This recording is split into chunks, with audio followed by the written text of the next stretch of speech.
pool fans, and hope you are locked in and ready for some world-class pool. And it's in. What a performance. Ladies and gentlemen, we have witnessed some absolute thrilling matches so far.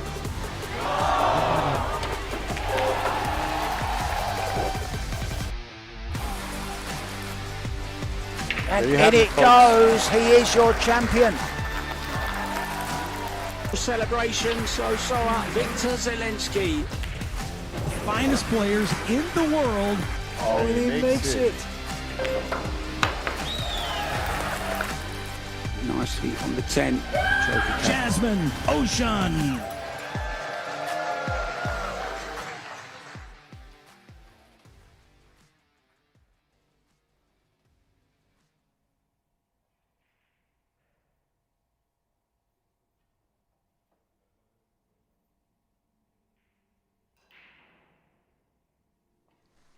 Good morning, and we are welcome. Well, we are very welcome, of course. We're live from the Alpina Alpendorf Hotel here in St. Johann in beautiful Austria. We've got 6 days of top-class pool action for you from the best players in the world. And we start today with the Billard Beckmann Men's Open and a match here on table 2 between Ivica Putnik from Croatia and Hamza Alwadi. It's 10 ball, of course, best of 3 sets. Each set is a race to 4. There's no golden break or early 10s. It's a cool pocket, of course. We are playing the 3 foul rule. There's also a 30-second shot clock, 1 extension each per rack of 30 seconds, and you get 60 seconds after the break. I'm Mark White. Great to be with you guys on the first day of what promises to be a very, very interesting 6 days. We've also got the Women's Open and everyone's favourite event, the mixed Scotch doubles. Really looking forward to that one. There really is some amazing pairs in the tournament in this particular event here in Austria. So ready for the lag. I will lag for the break.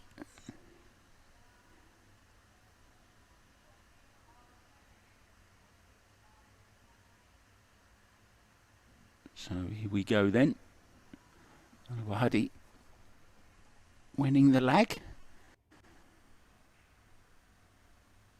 Those of you, I'm sure, are very aware now of this format that we're playing. Each set is a race to 4. It's winner breaks within each set. Alternate breaks between sets. There will be a timeout allowed after every set if the players so wish.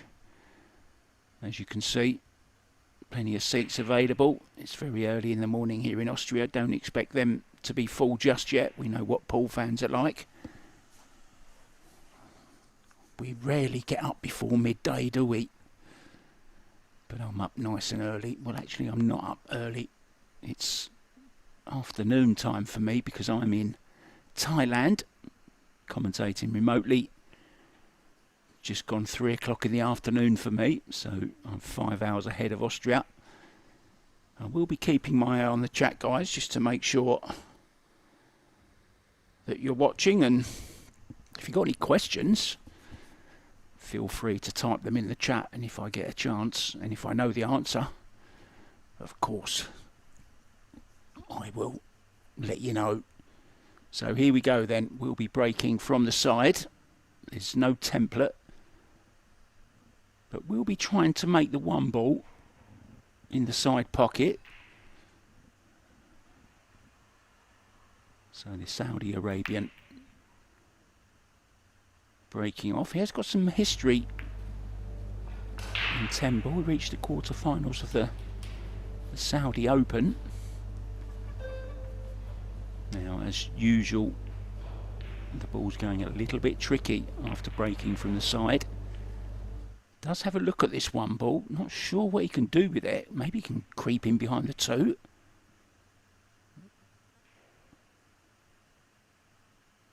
Now, is there a gap? As the great John Virgo used to say, there's always a gap.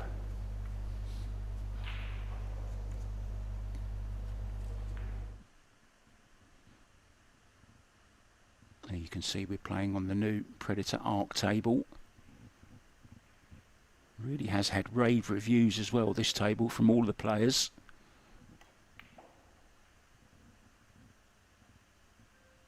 Just catching the jaw of the pocket there. Unfortunate. Don't think he's going to have a look at this 2-ball. He's going to have to kick at this. Now, he'd love to get off 2 rails and kick in behind it. Kick and stick, as they call it. Leave the cue ball where the 2 is. Send the 2-ball back up the table. Somewhere where the cue ball is now would be nice. Well, I thought he'd come off the right-hand side, but he's looking at coming off the left-hand side here.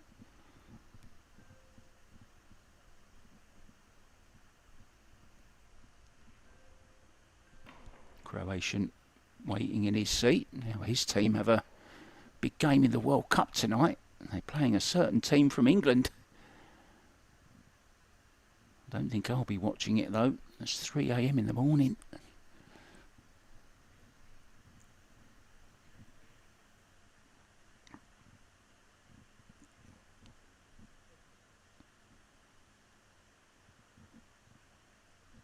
Not sure what he was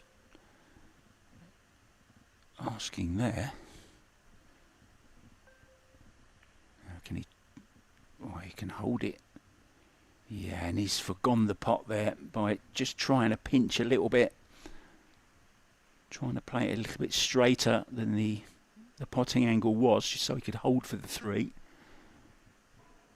Now, not easy to move the cue ball off this type of shot. Yeah, you don't want to go full top because then you stun the ball when it hits the rail. So just about middle ball. Has he found the gap? I think it's held up just in time. Can come round 2 rails to play the 4 into the same pocket. We're playing with the purple 4. Or can he get through to it? Can't quite see from that angle. Maybe not. Yes, he could. Oh, and he's played this very, very sweetly indeed. What a beautifully played shot that was. Saudi Arabia, one of the growing countries for pool. Starting to produce some very, very good players there out in the Middle East.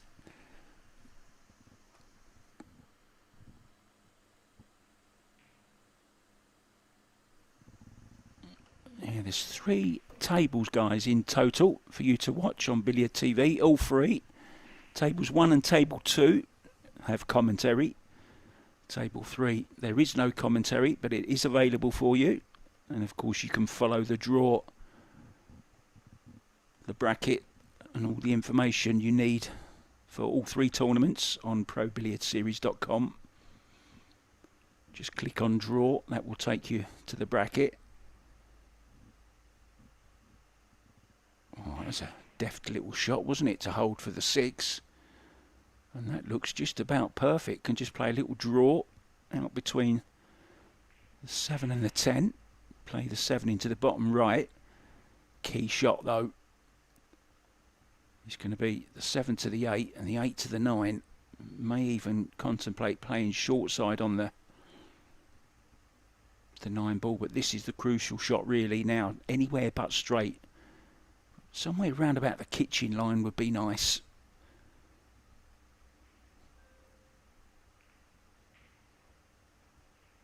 He doesn't want the heat. He wants to stay out of the kitchen, just out of the kitchen. Oh, that's just a little bit short, is it? Expecting him to go a little bit wider than this, to be honest. Expected the cue ball a little bit further to the left than it is, but still should be okay. And can play for the 9 ball into the same pocket now. May even use 2 rails. No, he could hold it. Oh, he might wish he'd have. Yeah, see, it's always best to play those up and down to get away from that rail. If you're trying to hold it, it's amazing how many times that you end up glued to that rail. And now I think the prudent shot here is call the bank shot. The cross side, or the cross corner bank, I should say. Cue ball back down somewhere near the 10 ball. That would be my choice. Well, he's gone for it.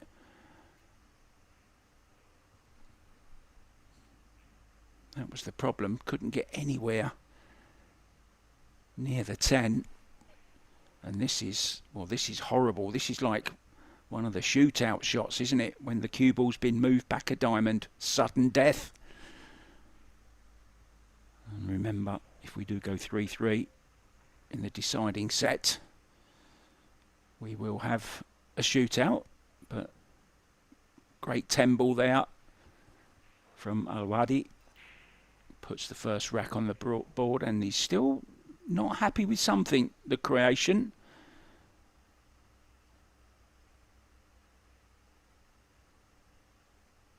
The discussion continues between the referee and Putnik. He's not happy about something. I wonder what. Well, this is when I wish I was there. I could find out all the gossip for you guys.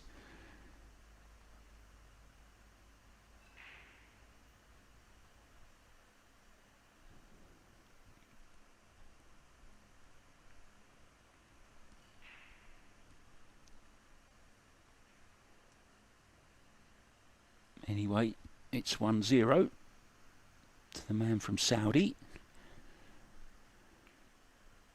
That was a pretty good clearance, actually, to be honest.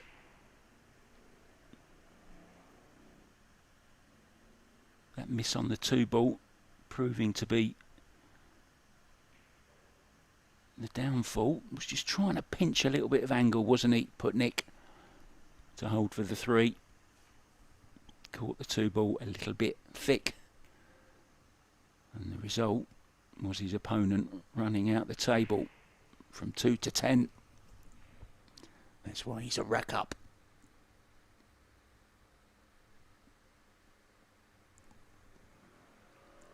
Just a reminder to you guys, there are 3 tables available for streaming. This one, of course, and table 1 has full commentary, and table 3 is available as well. There's no commentary on table 3, but that is available. So yeah, it's winner breaks. I think Putnik was expecting to break off in the second rack, but remember, it's winner breaks within the set.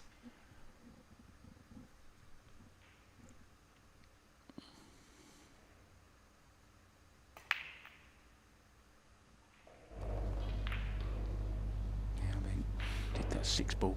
No. He did make a ball though.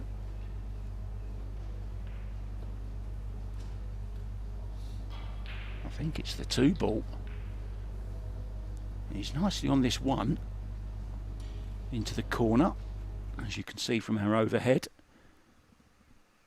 Now is he looking at going 1, 2, maybe 3 rails here, past the 9 with the cue ball and playing the 3 ball into this bottom left hand corner. He's going to have to dig down slightly. Makes the pot just a little bit more missable. Yeah. Caught it way too thick. Didn't really cue it great. I think he's got away with it, has he? Or does it go in the side? He can stop the cue ball behind the green 6 if he wants.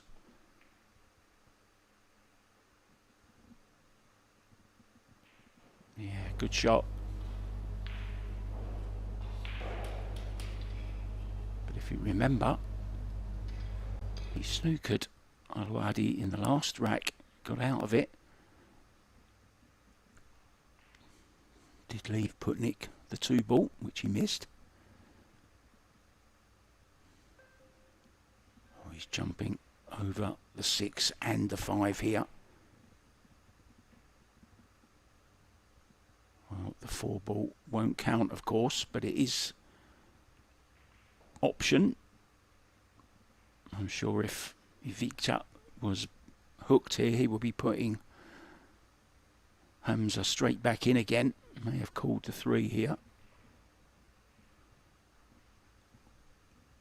Yeah, remember guys, as long as you hit the lowest ball on first. But you have to call it, and you can only call 1 shot at a time. So he called the 3 there.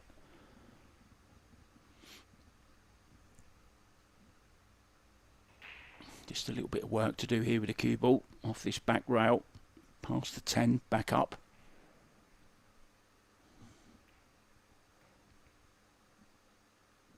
Yeah, a little bit shorter pace here.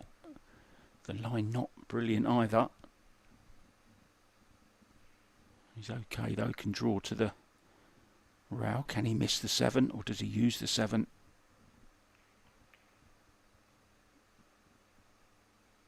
Yeah, well judged.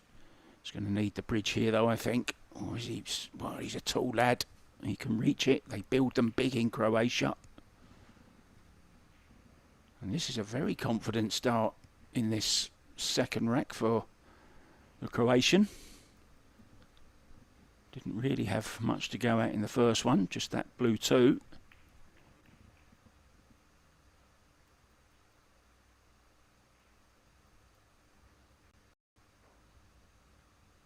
Reminds me a little bit of Mike Ehrmantraut out of Breaking Bad.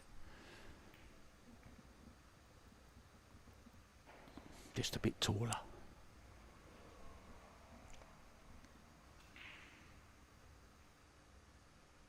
In goes the 10. We're all square at 1 rack each. So it will be Putnik to break. In our 3rd rack. Just remember guys, you can keep up to date with all the latest scores. They're all available for you on ProBilliardSeries.com. Karl Gnaderberg in action against Harald Stolker from Germany. And the young Estonian has taken a 1-0 lead in that. 3-0 already to Viktor Fortunsky up against Christian Merva. Young Max Benko, who just had a pretty good run in the UK Open. He's 2-1 up against Blake Bernard from New Zealand. Jan van Lierop, great player from Holland, 3-0 up against Arjan Maritzi.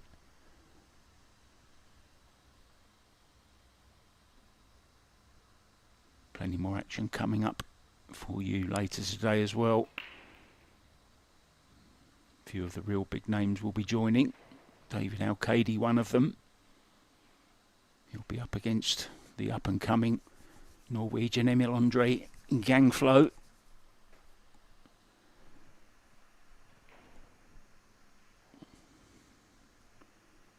Plenty of action all day, every day, from now until Sunday, when we will crown 3 champions.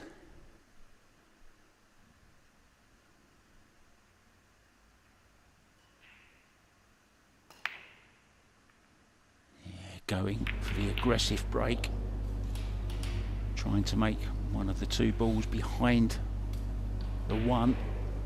And as you can see, the problem with breaking from the centre, it's all good if you make a ball, but if you don't, you tend to leave them wide in the open.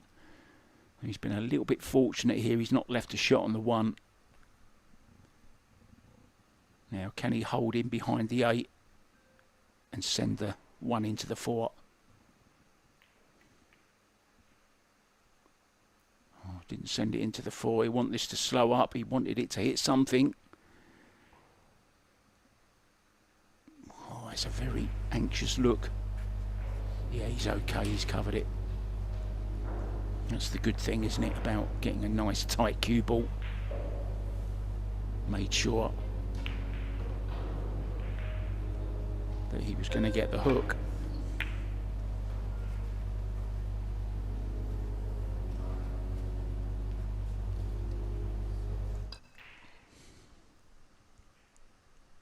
Yeah, the ladies' draw will be made sometime today, guys, for those of you asking.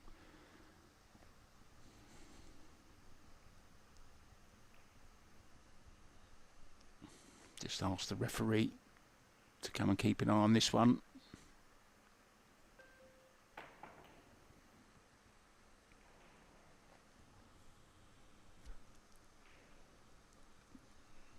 Good clean hit. Now then, is there a sliver of this 1 ball? Is there enough to make it? Can he get the cue ball between the rail and the 6 as well? No, he's not even going for it. Oh, he did get the cue ball in between the rail and the 6. I'm surprised he didn't have a more aggressive go at that, to be honest. Always very, very risky if you're trying to play a hook and you know you're going to be hitting the one ball or sending it somewhere near the pocket.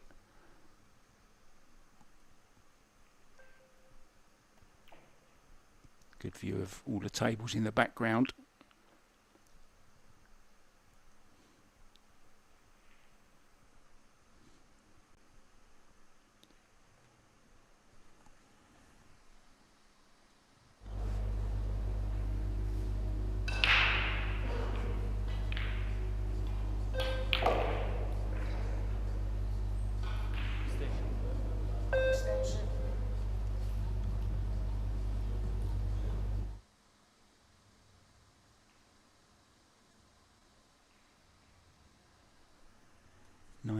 Player field. There are some big names here as well. Don't forget, Gorsty's here, Jason Shaw, Francisco Sanchez Ruiz. Oh, he's caught the 3 ball there. That's not what he wanted. Okay, it's a nice escape.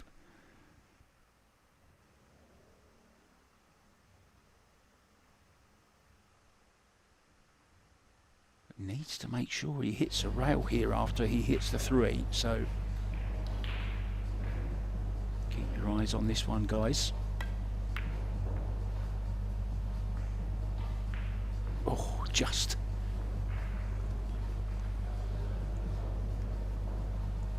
hasn't got the hook back. I think the 4 ball will be in the way, but if he could just get a flick off the 4, he would have a shot at the orange 5.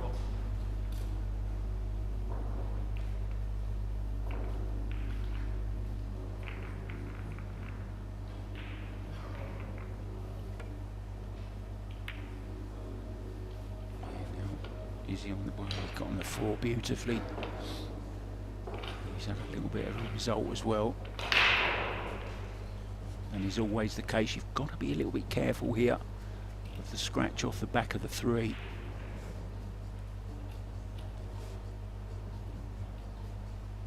I think he may use the side rail here. He knows the dangers of hitting it from behind.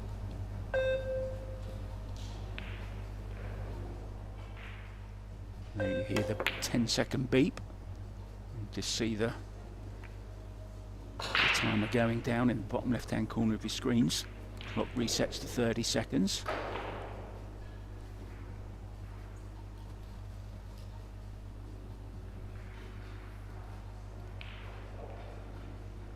A little bit of a cagey opening to this 3rd rack.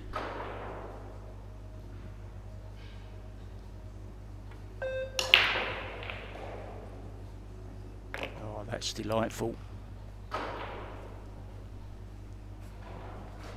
Anyone that's played the game knows how difficult that is. That shot he's just played there, rolling it in at that pace.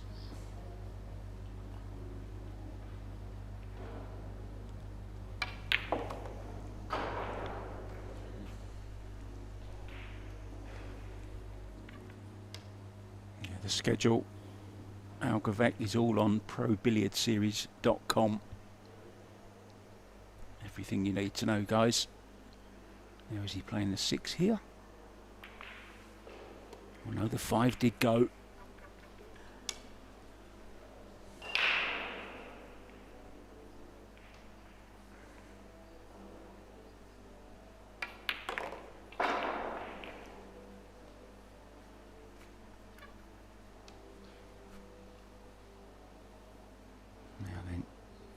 This cue ball straight through, play the 8 in the side. Side pockets are a little bit tight. It's always nice to be right in behind it if you can.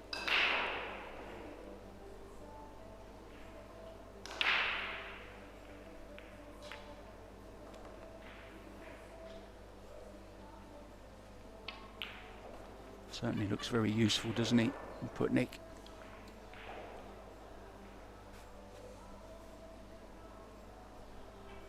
Probably won't try and get too close to this, or maybe he is. He's drawing back with right hand spin. There you see, oh, he's put a load on that. Well, he's overdone that by a couple of foot. 60 centimetres for the Europeans in the chat.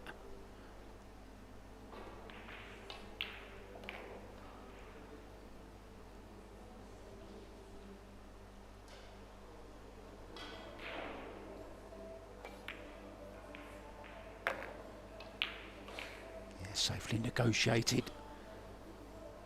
Left himself with quite a lot of work to do there on that 10 ball, but managed to make it. And from being 1 down, all of a sudden, he's 2-1 up.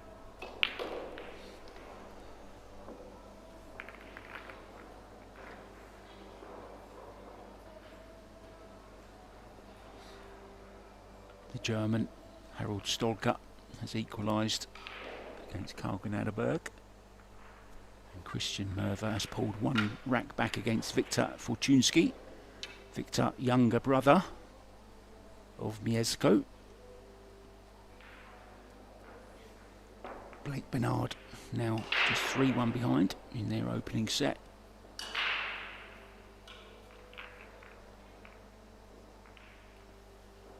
Erefef is 3-1 up against Lauro Brashen. And Jan Lanvirop was 3-1 up. He's now taken that opening set. And he's 1 rack down in the second set against Ardian Matrizi. Back to this one. Ivica to break off. Leading 2-1, looking to get on the hill.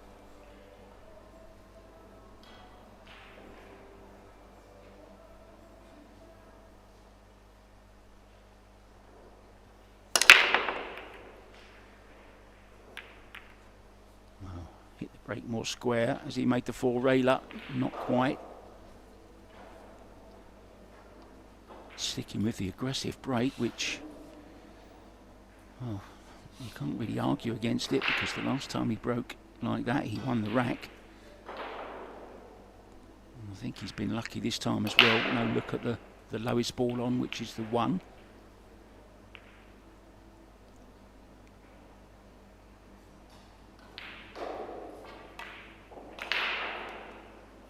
Oh, there was a look at it. How deceiving the camera is sometimes.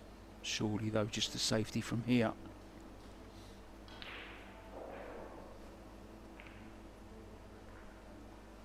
Could use the 5 to stop the cue ball. Send the 2 away.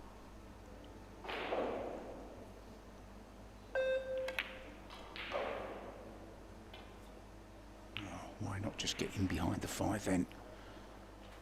Very nicely played. Now as he cut off the right hand side rail, he's going to have to play this jacked up. With a lot of left hand spin.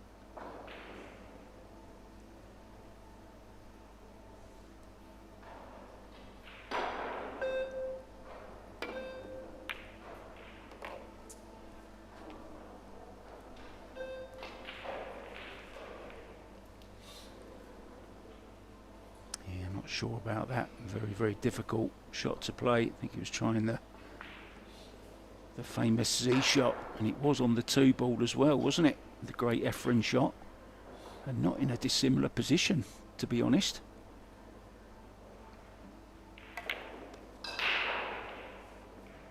So good safety from Hamza. Now needs to capitalise on the mistake from Putnik. Get himself back in this opening set. Race to 4.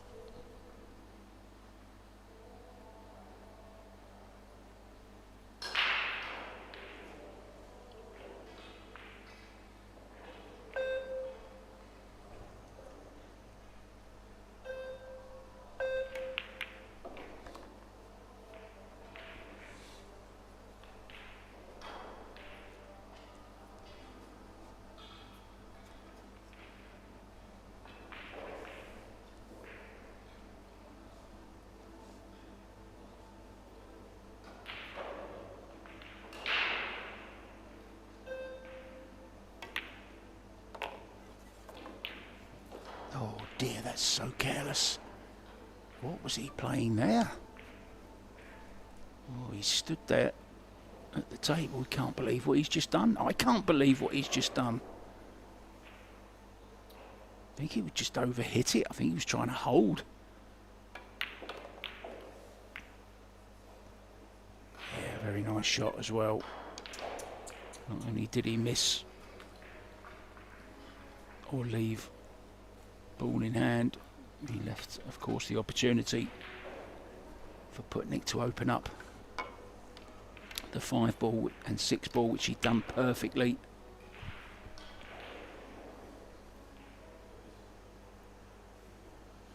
I'm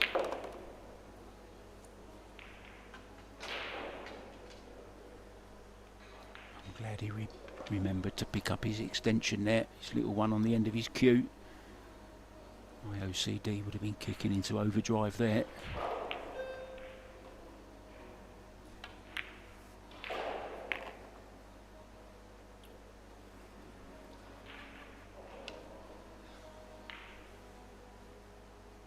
He's looked pretty good, I think. Had that mistake in the opening set.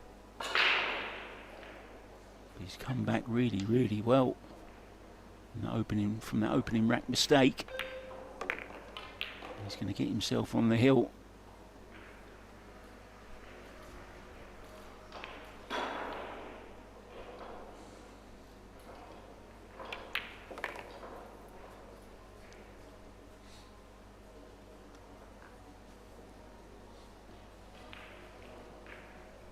A few stats for you, courtesy of the pool stat guy. He'll be with us all week, providing us with plenty of stats to look at.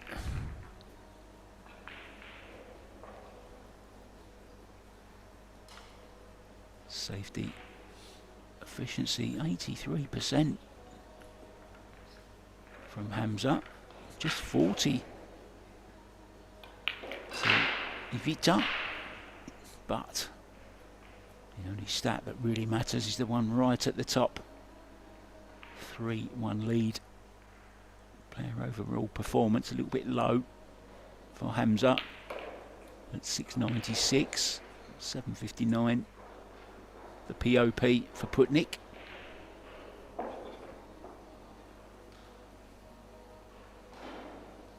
Another surprising stat as well. First shot after the break, 73% for Hamza, just 25% for Putnik. And now, as you see, he's changed the position of the cue ball, breaking from the side. Hasn't had any success from the middle.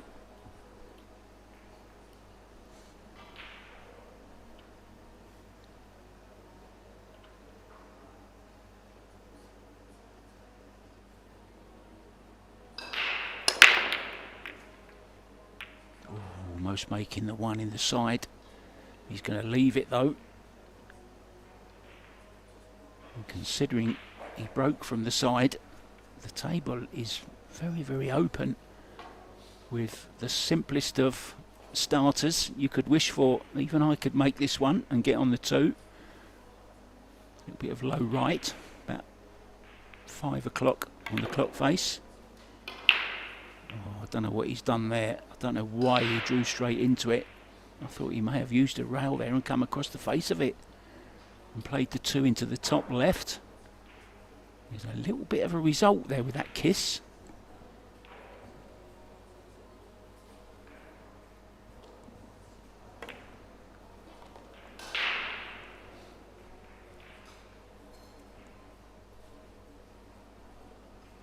Judged that one nicely. Can just play the drawback to get the cue ball somewhere near where it is now. Would be nice.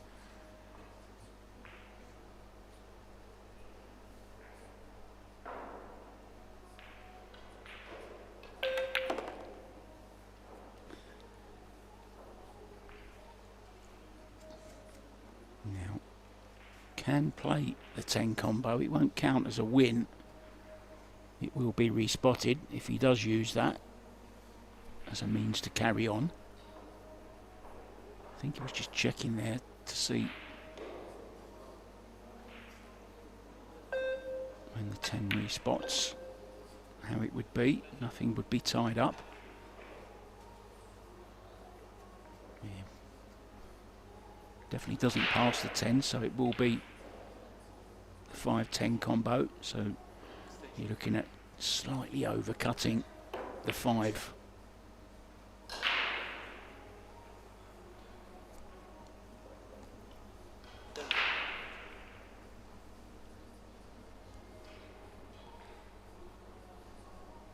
Even going to the 7 as well. Yeah, well, he's lost the 5 ball. Can he still cut it in? Yeah, it's still cuttable. It's going to need the bridge.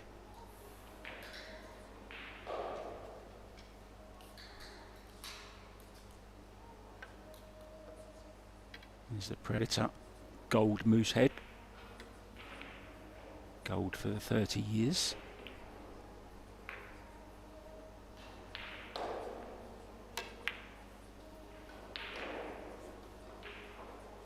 Protecting his hard work, making sure he makes it as difficult as possible for Putnik. He knows he'll be coming back to the table, although he's going for a 2-rail kick here. I've seen these made before.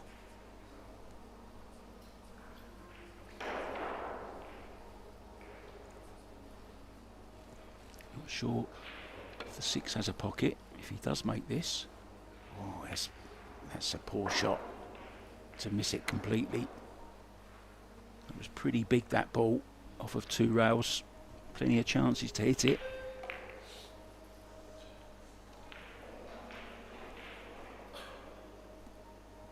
I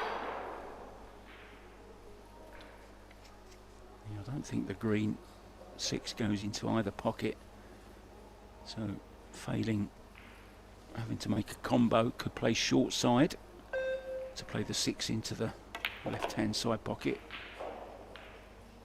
That's what he's done, but he hasn't come down enough.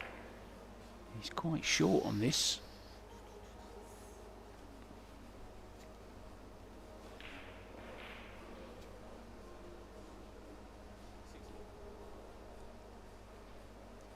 Calls the 6 in the side, it's quite thin. Can he miss the 10? I think he can. That's very, very nicely played from the man from Saudi Arabia. Beautifully controlled, just straightforward draw.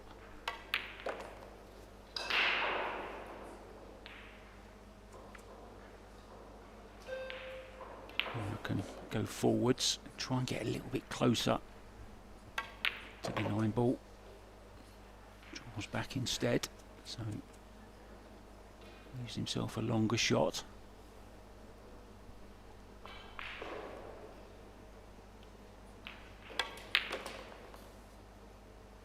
Well, he's judged that really nice. They're never easy, those little draw shots from distance. Judged it to perfection. He's got the break back. More importantly, he's got a rack back. He trails now by just 1 at 3-2.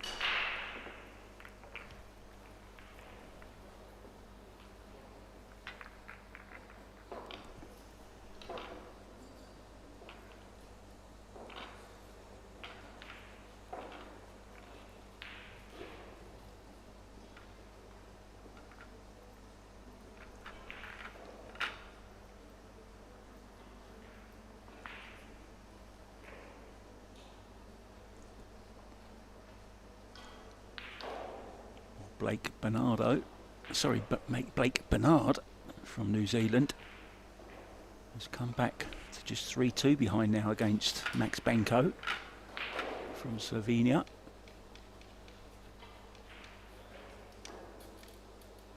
Rivo Mimre, another Estonian player, one of 3 players here this week. Dennis Grabet, of course, will be in action. Carl Gnaderberg already in action. And Rivo Mimre is 3-0 down to Ukrainian Konstantin Ivanov.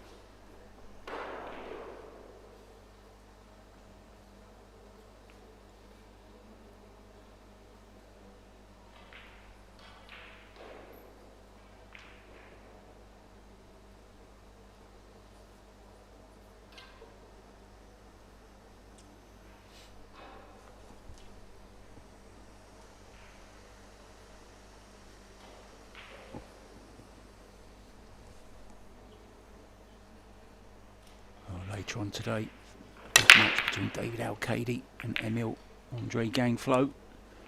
Spain against Norway. Of course, it is the World Cup football going on at the moment as well. Spaniards have a great, not just a great team of footballers, but a great team of pool players also. Francisco Sanchez Ruiz here, Jonas Salto Comino. And a nice interesting doubles partnership as well between Mighty Rapero, a great female player from Spain, playing alongside Francisco Sanchez Ruiz. I believe they played in St. Louis together. As we see, an attempt at a jump shot. Makes contact with a 1. Tried to make it, and shake of the head there from Ivica as he walks to the table. He knows his opponent has had a little bit of luck there. Has got a look at it. He's trying to swerve this Masse around the 3 to make it.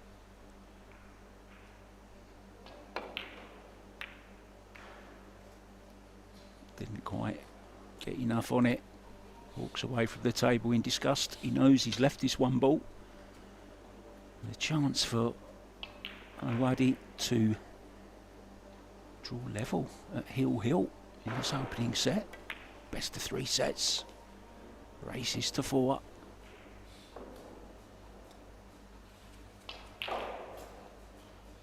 Three ball does pass the 5. He's got to be careful here if he does go into the 4 ball. Doesn't want to tie it up. Yeah, nice. Got a nice little kick on it, which brought it out further into play. So more options now on the 4 ball as well.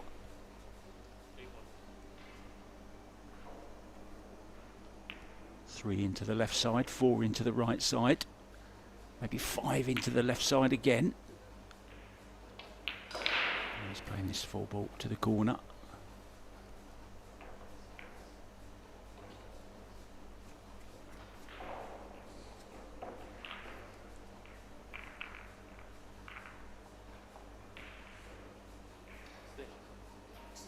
May play this with a little dab of left-hand spin. You've got to be careful though on these new cloths, playing with inside spin.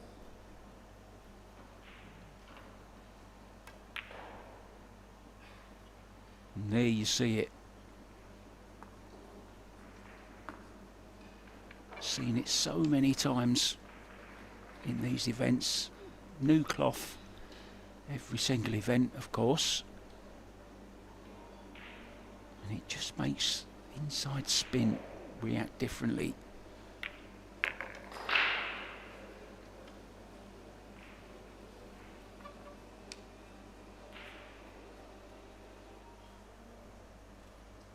Nicely on this 5 ball. Can draw for the 6.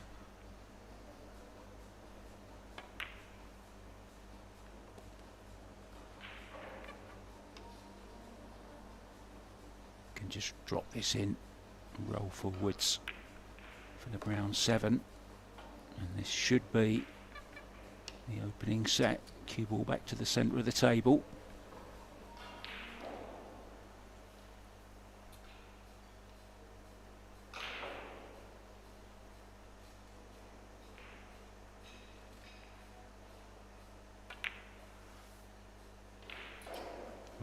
Was nowhere near, was it? It was never in. The pocket's playing a little bit bigger than normal, of course, with the new cloth and the new balls, but they're not that big. I think they're 4 1/4.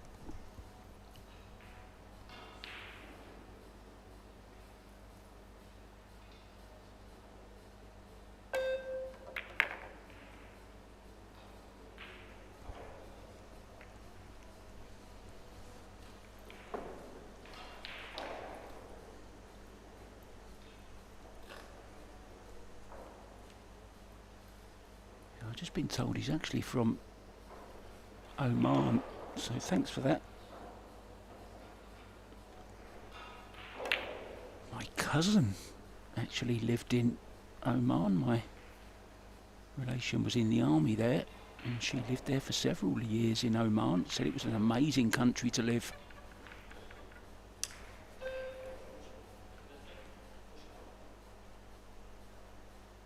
I'm sure Putnik didn't expect to be back at the table, but he is, and he has this chance. It's a thin 8 ball. Yeah, he just called his extension. He knew the time was running out, so decided to stand up. Start again. For any of you wannabe pros out there, if you're not settled, get up and start again.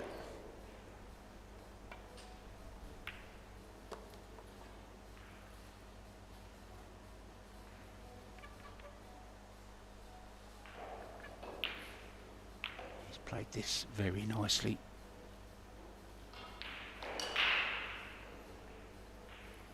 Can have a nice easy 10 ball after this 9 to take the opening set 4-2.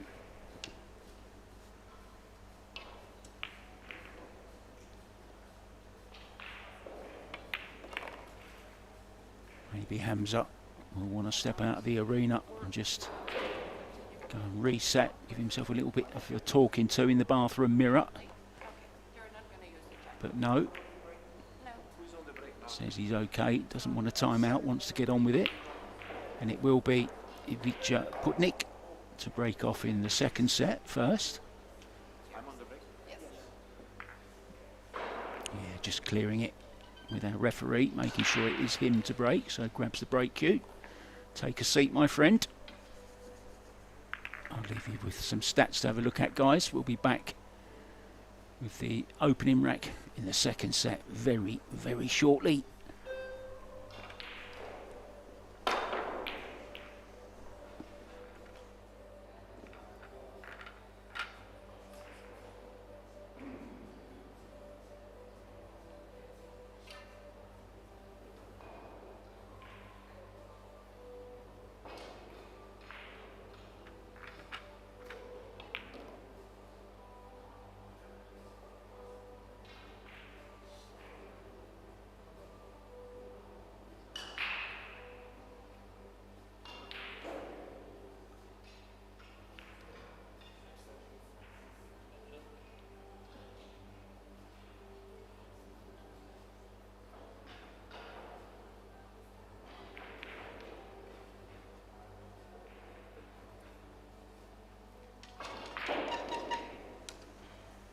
Welcome back to the Alpina Alpendorf Hotel here in St. Johann, Pongau, in the beautiful country of Austria.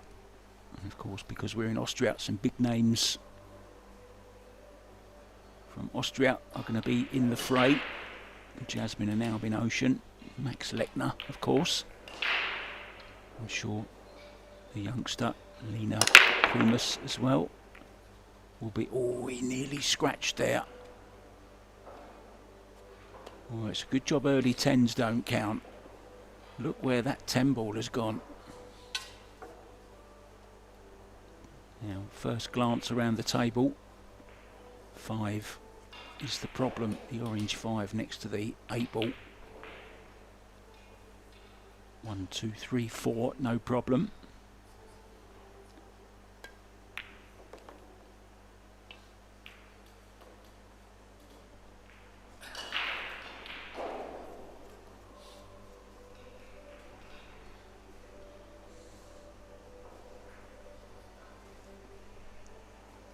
I just wondered if he might have left himself an angle on this 2 to go into the 5-8, knowing that he's got an easy 4-10 combo on.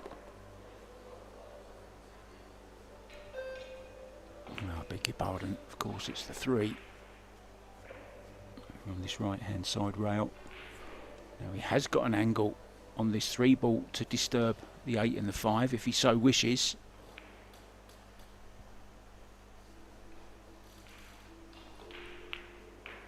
Full in the face on the 8 ball would be okay.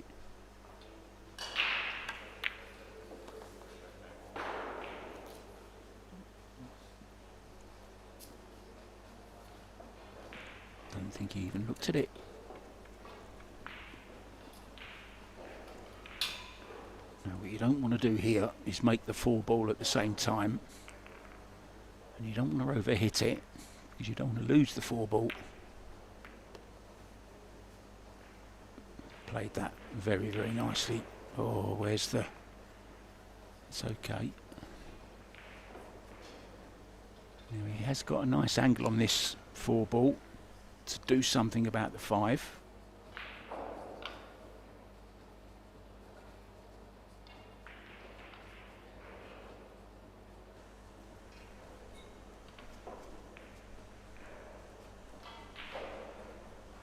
Yeah, and if he does run past the 8-ball, he's got a very, very easy safety to play as well.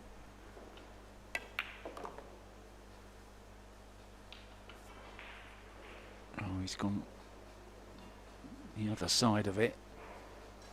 He's still okay though, can hide in behind the 8-ball. Got choices, to be honest, can just stun it now or run up behind it off the back rail. That's going to be the choice.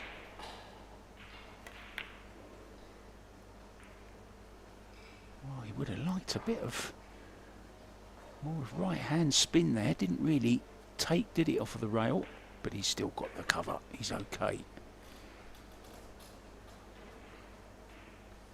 Now then, 1 rail kick. 5-ball in the side pocket, got to judge the left hand spin. There you see him aiming. 9 o'clock on the clock face. Oh, he's judged it to perfection. Great shot.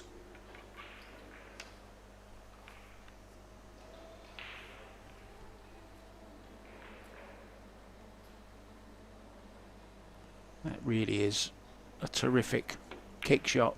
Judged the spin to perfection. And it could win him this opening rack in this second set.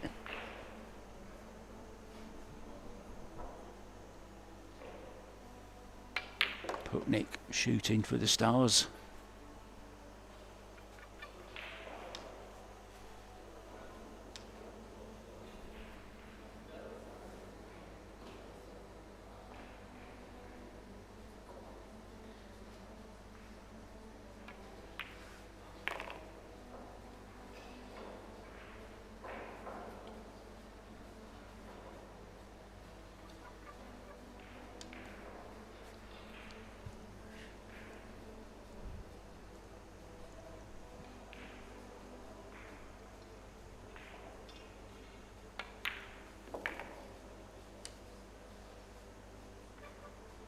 Just got the cue ball slightly away from the rail there. Just overcut that 9-ball slightly, slid it in off the long rail. So this to steal.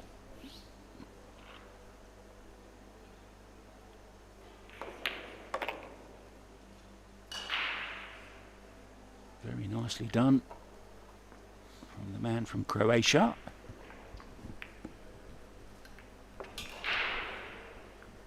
One set up and 1 rack up.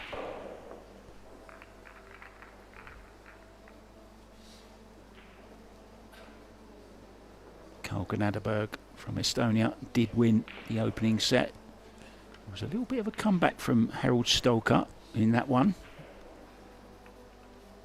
But the man from Tallinn taking the opening set there. Christian Merva has taken the opening set against Viktor Fortunski from Poland.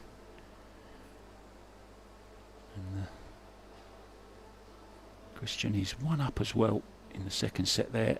Max Benko is now 3-3, raced into a 3-0 lead, but Blake Bernard from New Zealand has come back very, very strong. They're heel in their first set. Igor Arafev ended up taking the first set against Lavro Bashun. Now Jan van Lierop, after taking the opening set against Arjan Matrizi, he's 3-1 down in the second one to the man from Albania. So Albania leading 3-1 there against the Dutchman in their second set. Back to this one.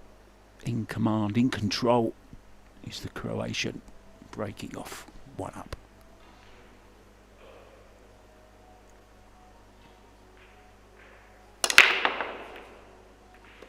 Oh, look at this for a break. Now that's the break when you get it right. Look at that cue ball. He made the ball in the side pocket, which he was going for. Stopped the cue ball dead. Just a little bit unfortunate that he doesn't have anything attacking on the 1 ball.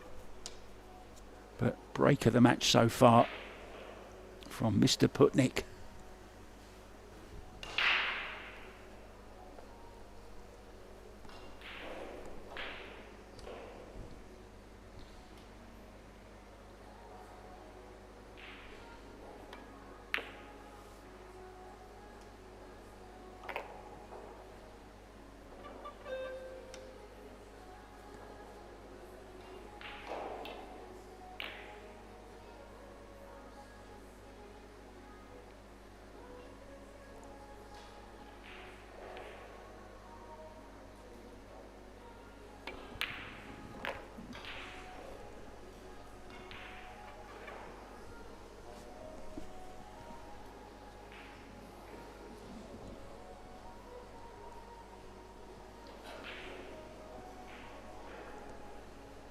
Sputnik, of course, was the first ever satellite in space back in 1957.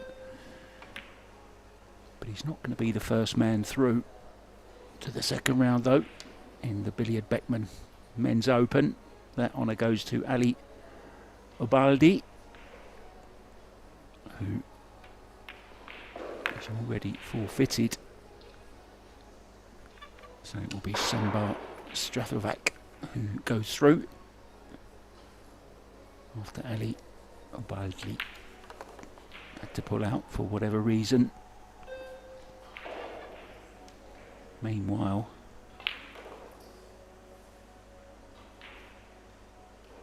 this man running out yet again.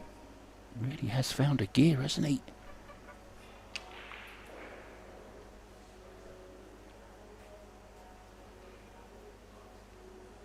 Another player who's been playing like a man obsessed, a man from another planet, Joshua Filler, recent winner of the UK Open, won the last Euro Tour as well. He will be in action also in the singles and the doubles. He will be playing with his wife, Pia Filler, in the mixed doubles. Of course, Pia will be in the Women's Open as well. That starts tomorrow. Some real good stuff coming up for you guys over the next 6 days. A great team of commentators as well, waiting to entertain you. Eric Hallofsson and Ben Francis will be joining us from Canada later on today. George Teachea, all the way from Arizona, will be in the booth. We all love George and his stats. He's kind of like our very own Mike McMullen or Phil Yates, isn't he? George Teachea. Tim de Ruyter from Holland. Gethin Davis as well, the Welshman, residing in the Netherlands. He will be in the booth also, alongside myself, Mark White.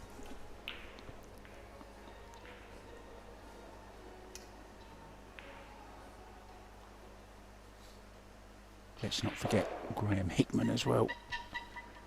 I think Graham will be joining us, the Geordie boy from Newcastle. Why, amen. So Putnik to break, going well. A set-up and 2-0 up in the second, sticking with the break from the centre-ish. Watch out for the 8 or the 5 into the side pockets.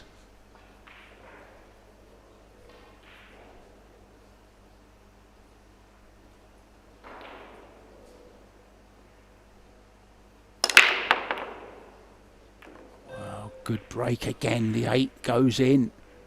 Great cue ball, and look at this. Nicely on the 1 as well. What a break that is. And with a hand rack, that is a very, very good break indeed. And you feel he just needs to get nicely on this 2 ball. to have a great chance of arriving at the hill. It's a little bit thin on this, just a little bit of work to do. Can get round the back in between, can he? Oh, it was always going to be dodgy, risky. Collides full face into the 7 ball, no shot. I don't believe on the 3, could play it. Oh, draw in behind the 7 ball here, play the 3 into the 5 or the 4.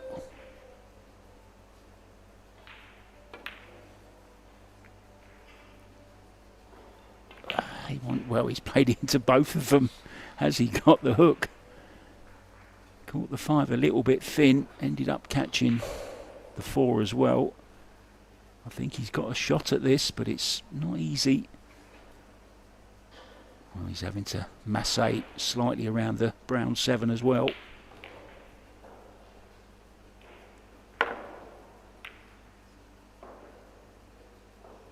Needs a bit of luck. Is he going to get it? I don't think so. Both of them bending down at the same time. Does it pass the 6 and the 9?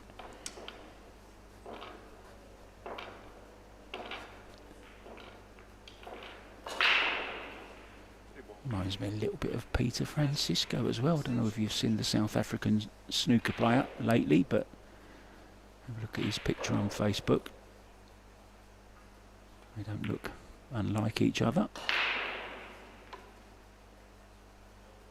3 ball just reaching the rail, that's good enough. 4 ball hook.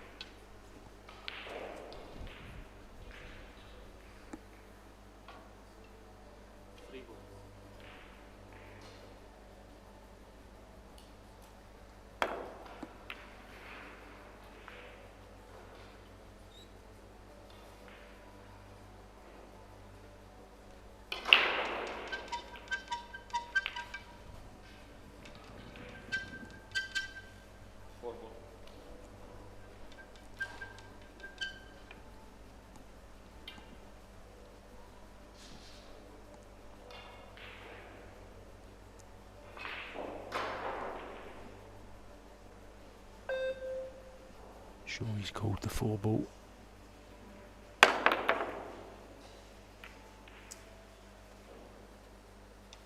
Oh, he's got away with that. Possible bank. And into the pocket where he's standing. Does come with reward as well. Could be a 2-way also. No, just playing side to side. He hasn't got it. Has he left this into the side? I think he has. Well, from the look on the face and the disappointing walk back to the chair, I think he's left this 3 ball.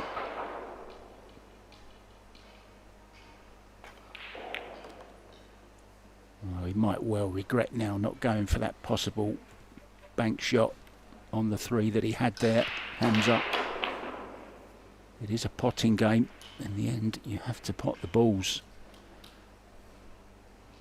Just finished slightly hampered here, though. This is awkward.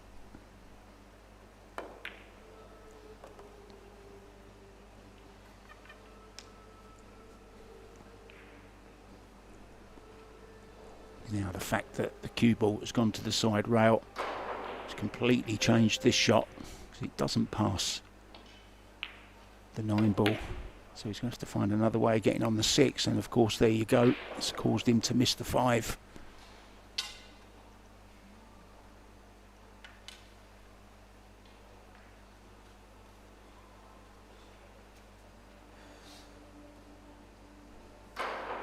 The chance he's got to take now, the man from Oman. Oh, he's overdone this by quite a bit. He's completely the wrong side of this green ball. I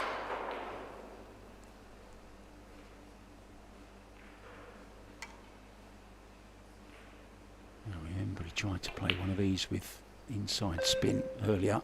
Called it too thick. Not this time though. Oh, doesn't want to bounce too hard.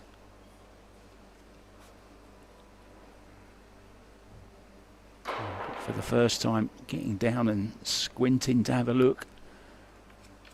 I think he's okay. He's called the left-hand corner.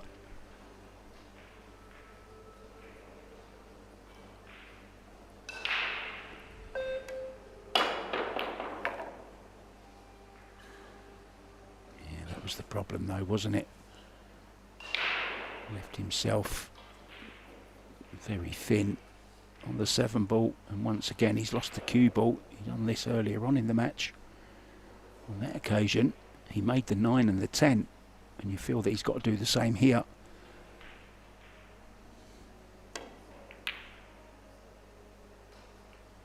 Just gave himself a little bit too much to do, unfortunately. Well, and this a gimme really into the bottom left hand corner. Had a 6 like this earlier on. Can hold the cue ball very nicely for the 10. The hill is going to be arriving very, very shortly for the Croatian.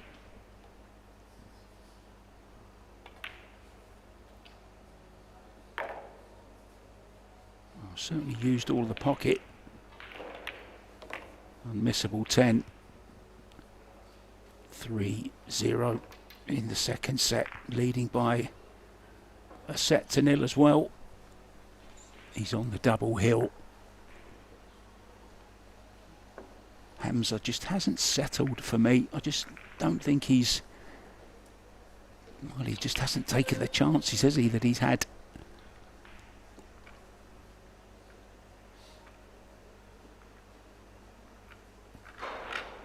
If you've just joined us, this is day 1 of 6 days of action, coming to you live from St. Johann in Pongau, Austria.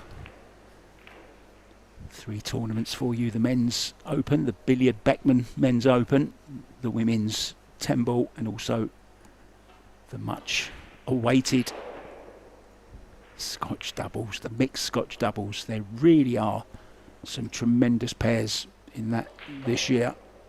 Feder Gorst has teamed up with Chow Che-Yu.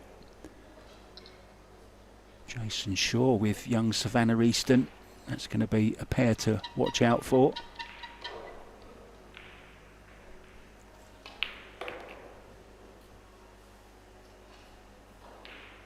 Jessica Centino and Carlo Biardo as well, I think, are in the draw.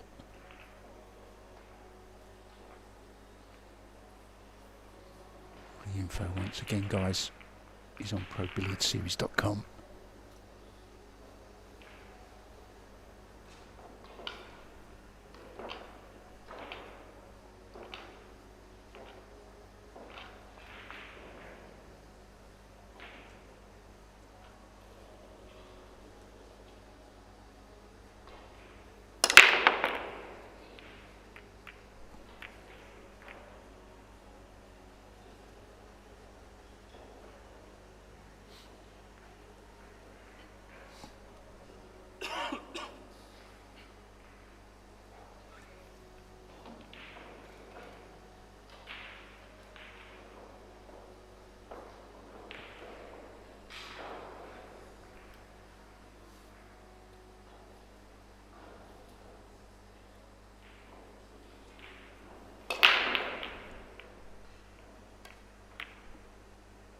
I've seen a very interesting pairing as well.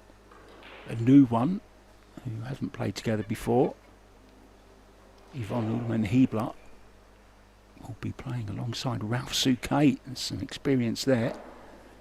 And of course Christina Takac and Eklund Kachi, Team Takachi as I'm calling them, will be their opponents. Albin Ocean and Jasmine will be up against Marion Jude and Alex Montpellier.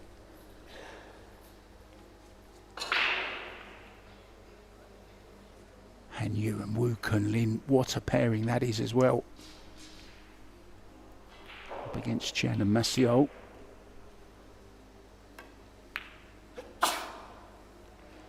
Another interesting first time pairing. Dennis Grabe and Fu, Zhao Fang Fu, are going to be playing together. You may remember from St. Louis, Fu was Justin Bergman's partner. They done very well, got to the final.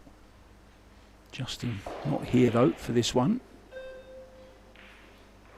Rapero and Sanchez, who I mentioned earlier on, they will be up against Robbie Capito and Sao Sa.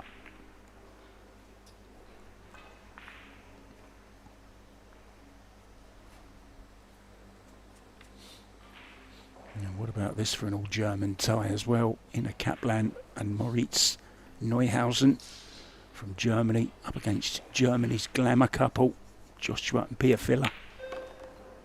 What a match that's going to be.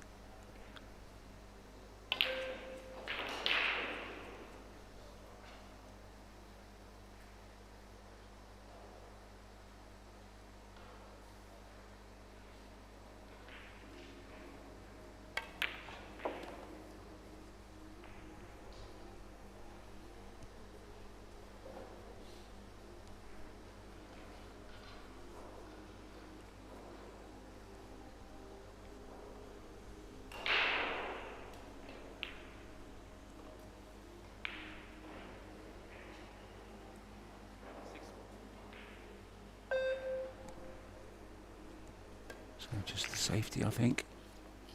Oh, he's called the 6 ball. Lost the 3 ball slightly. Fighting to stay in this first round match. It's double elimination, so no one's going home just yet. You get 2 shots in double elimination. Surely got to play the safety. Send the 3 by the 5 cue ball back to somewhere near where it is now.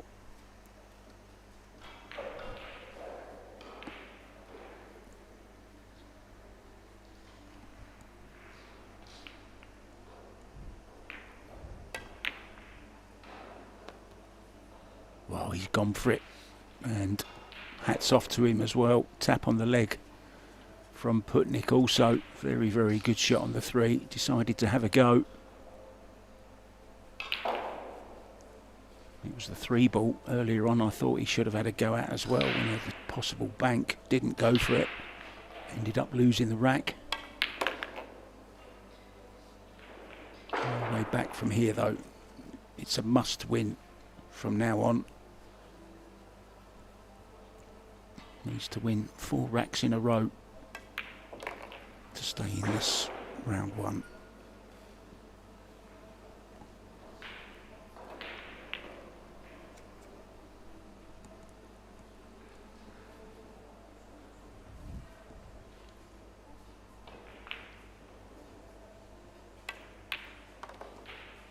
Nice camera angle there. Playing the shot with him right on line. I was very fortunate to be at the Crucible last month for the Seniors World Championships. And you really are close to the action when you're in the audience there, no matter where you sit really. Such an intimate arena, up close and personal with the players, and I was front row as well. Oh, can you believe that? Well, you know, he looked a little bit anxious on that 8 ball, to be honest.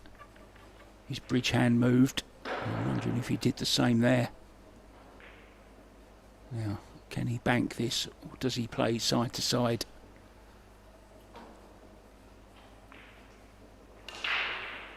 Is he going to try and get behind the 10? This is very ambitious. Oh, I think he just moved it, didn't he?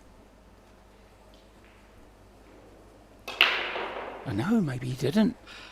Well, drama. Right at the end of this rack. What a let-off. I've got to say, I'm surprised he's played that shot that he just played. Very, very difficult. He was reaching over, trying to play a really thin safety off that 9 ball. Missed it altogether. What a gift for Hamza.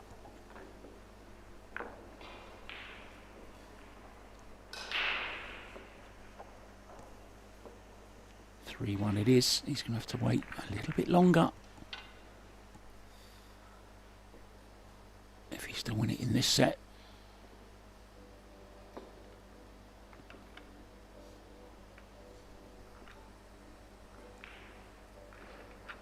Gnaderberg has taken a 2-1 lead in the second set, having taken the first set against Germany's Harold Stolka. Viktor Fortunski in a bit of trouble. A set down and 2-1 down to Christian Merva.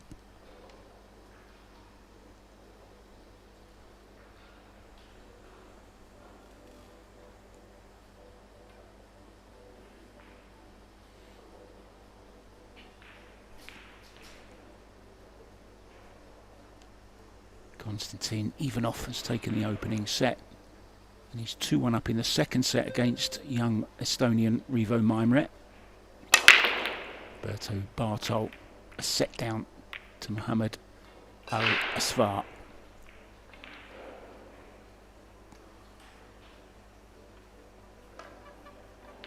Walks away from the table, anxiously having a look.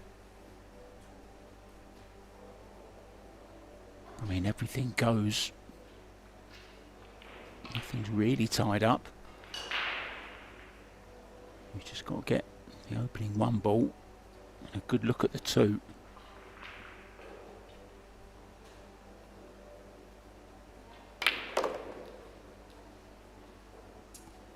Oh, he's checked that cue ball. He's just died.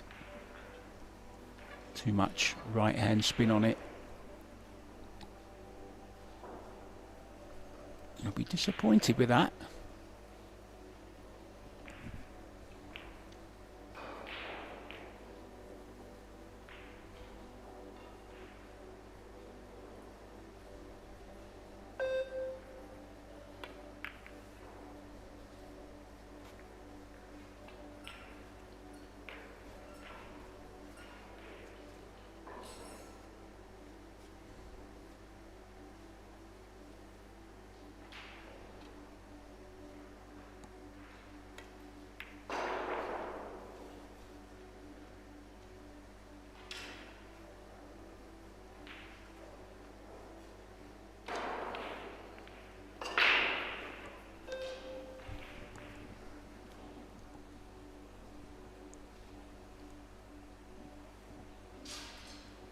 Just needs to hit the two, and he's going to make the 400%.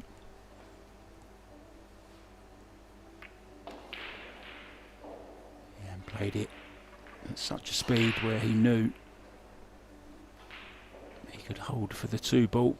So this is a really good chance now to close out the match. Four ball already gone, slightly wrong angle on this three ball. Draw back to the side rail, back out. Needs this to bounce though. Well,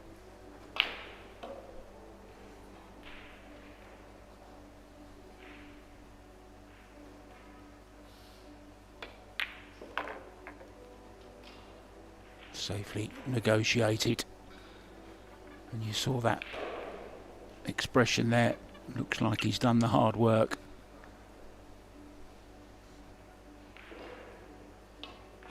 Dropping this in to play the 7 into the side.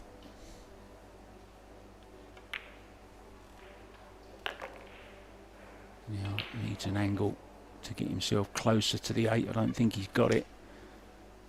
It's a little bit careless.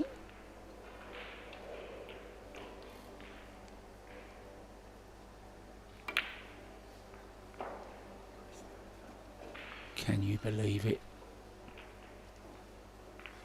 And he's left the bank on this 7 ball. Natural position to the 8. What a chance that was. Well, Paul never ceases to amaze, does it? Looked like he was home and dry. And now it looks like 3-2. And Hamza will be breaking. Second chance from Putnik goes begging. Hamza can't believe his luck, I don't think. Unbelievable.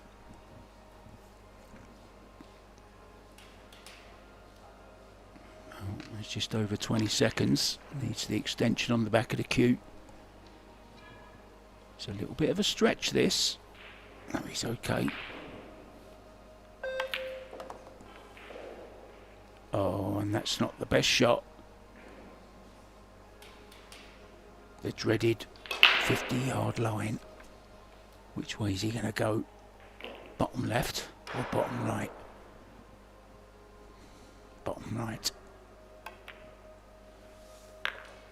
It's there though. Well, I wonder how that will affect Ivica Sputnik. He was home and dry there. Just had to make sure he left himself an angle on the 7. I think he ended up trying to bank the 7. Missed the bank. Hamza didn't miss the bank. It's 3-2.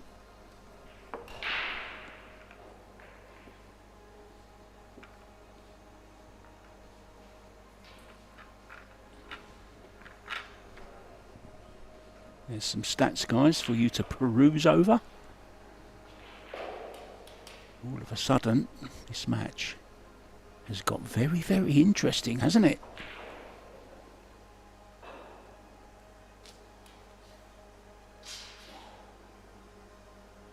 Five missed shots for Hamza. 5 missed shots for Ivica Sputnik as well. The balls are racked. Let's go again. Can he draw level? Hasn't had much success with the break.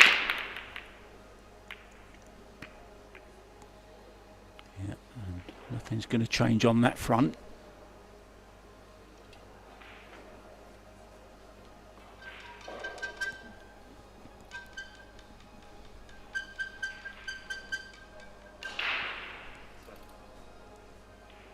Going aggressive here.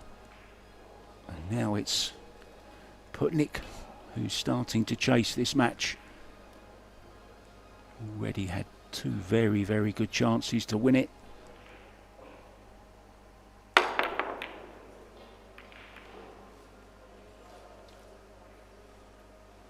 you get the feeling the tide has just started to turn slightly in the favour of the young man at the table.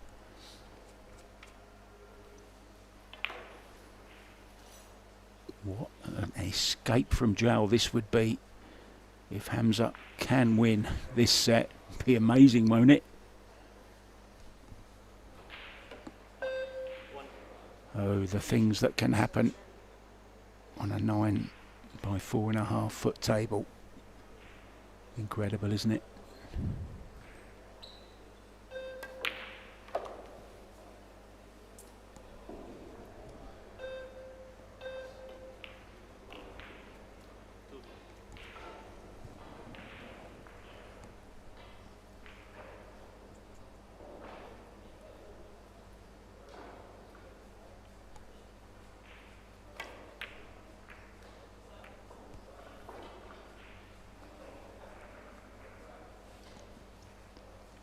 Here comes a third bite at the cherry.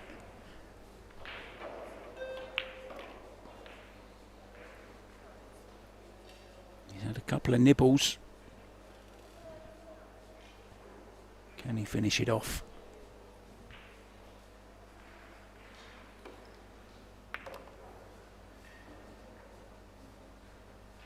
Oh, that was harder than it looked. Nicely controlled with the cue ball.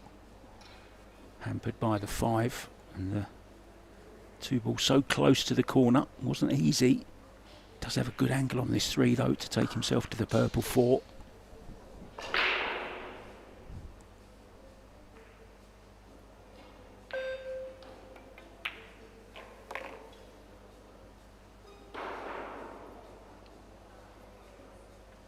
Now then does have just a slight angle to stun out for the 5. 5 to 6, 6 to 7. That's his problems. If he can overcome them. Let's not forget he got to the 7 last time, didn't he? And had the chance, but messed up the position.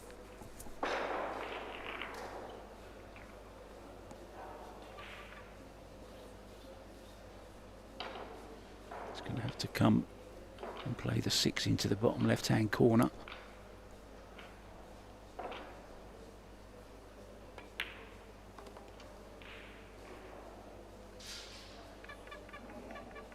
Now this is where he messed up before when he was trying to get to the 2 from the 1. He put a little bit too much spin on the cue ball. It's a similar shot, just the other side of the table.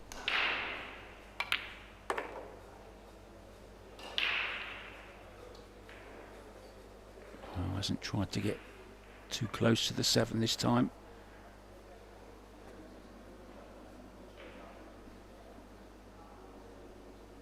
A little tester. He's got to come down and back up for the 8. Oh, he's held it. Doesn't want to be straight. Well, he's okay. Can just draw this back a couple of foot.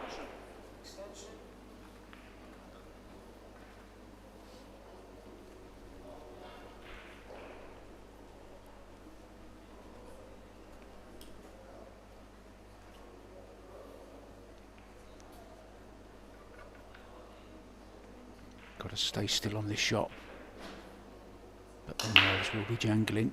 The pressure builds whenever you're getting towards the end of a match, no matter whether it's the first round or the final.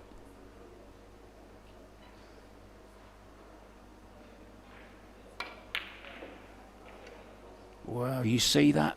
He came up off the shot. Oh, I'd love to see that again. He was actually on the rise on the backswing. Unbelievable stuff here from Pongau in Austria.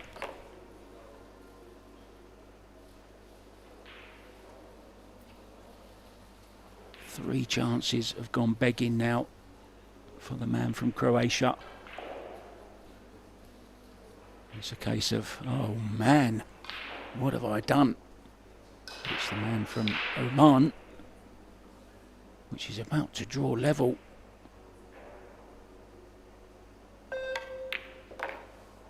And I think it will be the Croatian who needs a break after this set. Needs to go and give himself a little bit of a talking to in the bathroom mirror. This 10 ball then for a set each. Excitement on day one. Well, he hasn't made a move for a break, so I think we're going to go straight into set number 3. And it will be Hamza to break off in the 3rd set. And then it's winner breaks from there on in. What an incredible match.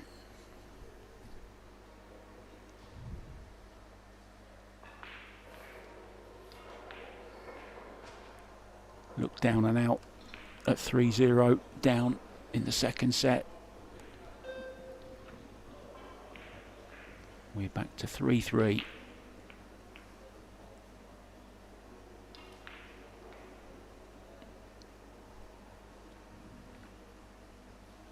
Yeah, of course. Slight mistake there from myself. There's no break in between racks. It has to be in between sets.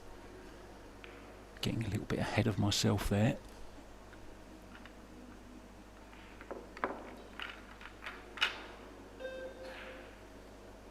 Players not the only ones suffering from a little bit of nerves and pressure. I'm doing the same, guys, in the booth. This is exciting stuff, isn't it? I'm literally on the edge of my seat, and it's only the first match of the tournament.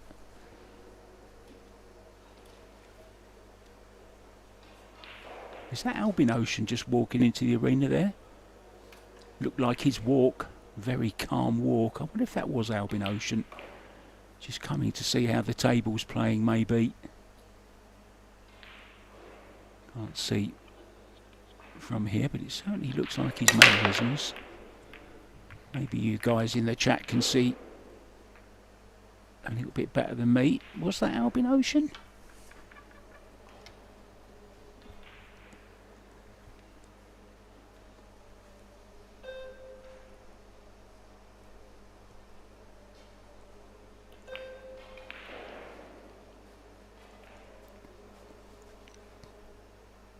So, yet another chance for Putnik to put this one to bed. Ball in hand this time.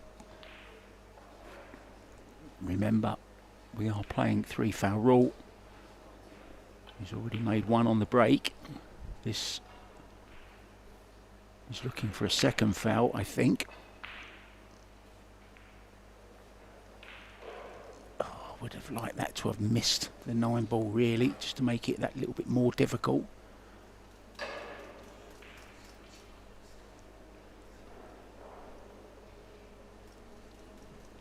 Glued up behind the red 3. Not an easy hit.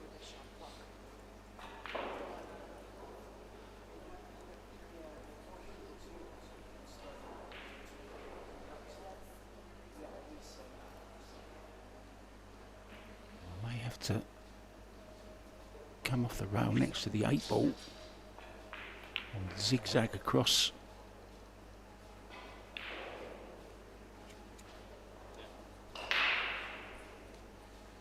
He called the bottom right hand corner just in case, and that's a foul. Now a chance for a third foul or a run out. Let's see what he does. Can certainly go for the run out.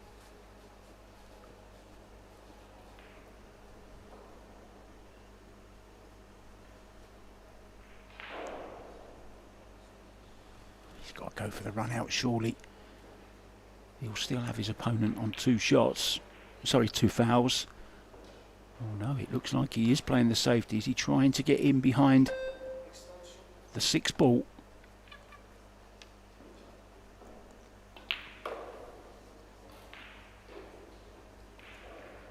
To make sure the 1 misses the 9 though.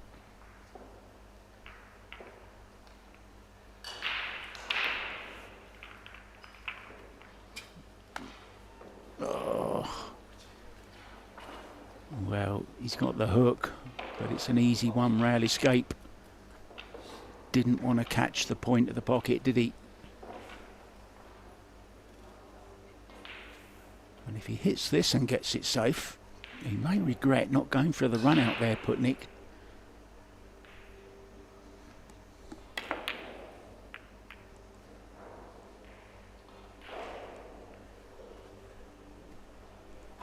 And look at that.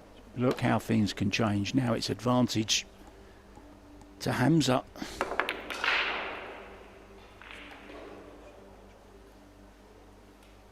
Oh, now he's had a stroke of luck, has he?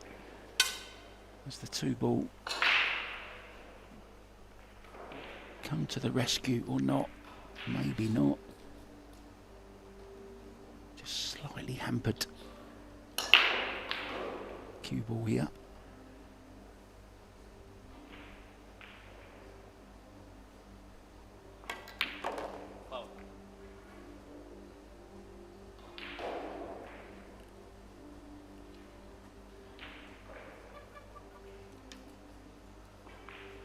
Surely.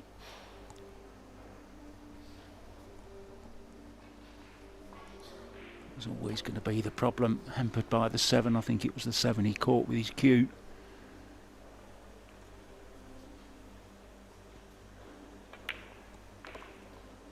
Had a chance before with ball in hand, chose to go for the 3 fouls. Didn't work out. But now with a great opportunity to finally close it out. Are there any problems? Well, not really. All the ball's linking to the next one.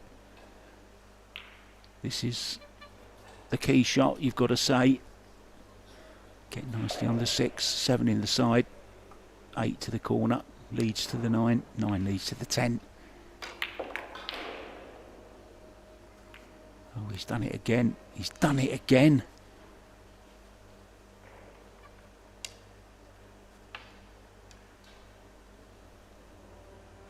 Watch you don't go off the back of this as well into the corner pocket. Oh, he's okay. But it's another chance for Hamza Al-Waladi.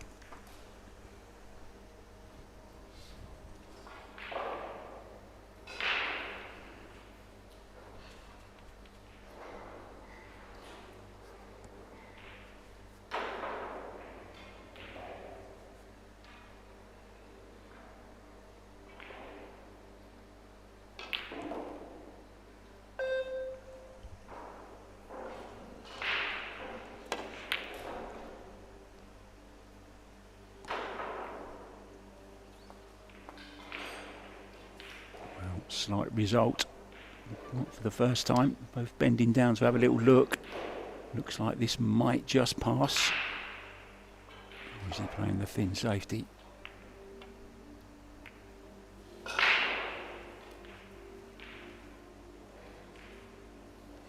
nicely played. The old side to side. Could well decide who's going to win this rack. Very difficult to get it safe. Can't just lay onto it. Needs to hit a rail as well, remember.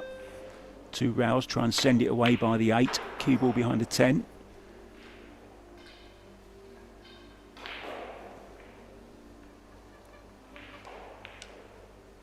There's distance. Needs a good stroke here to get back up for the 7. Just straightforward high ball. Stroke it nicely.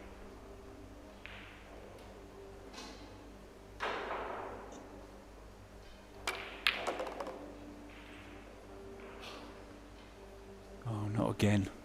No, not this time.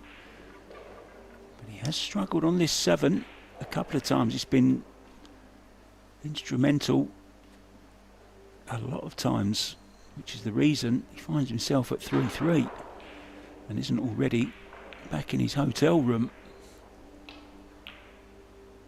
Missed it twice, hooked himself behind it once, but this time doesn't want to be straight again. Well, not quite straightforward. Can't really do too much. Might just have to stop the cue ball here and leave himself a little bit further away from this 9 than he may have liked.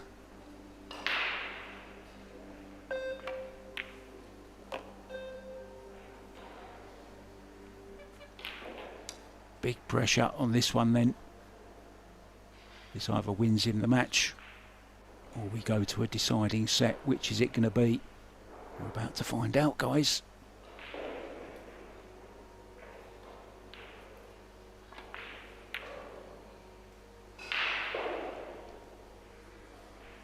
Well, at this level, you just cannot miss as many balls as Putnik has missed, especially since going 3-0 up. He's missed 3 or 4 balls since going 3-0 up in the second set, and we are going to be going to a deciding set after all. I bet that young man at the table cannot believe his luck. But take nothing away from him.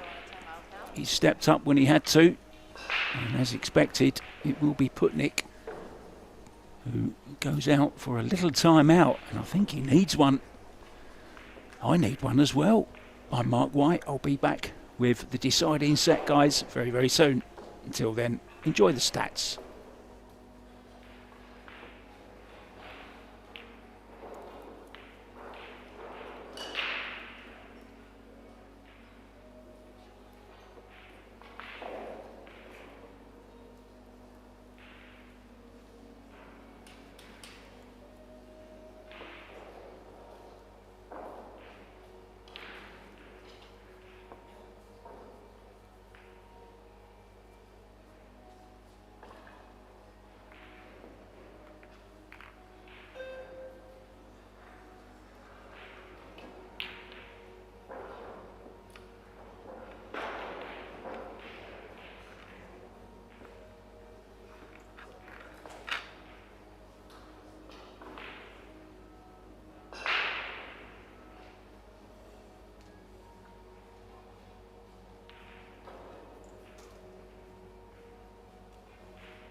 Welcome back, guys, to, well, you can only describe it as a fascinating first round encounter here between, well, two guys that are very, very nervous, maybe not used to playing on the big stage that often. It is round one as well, never easy at the start of a competition. 10 a.m. in the morning for them as well.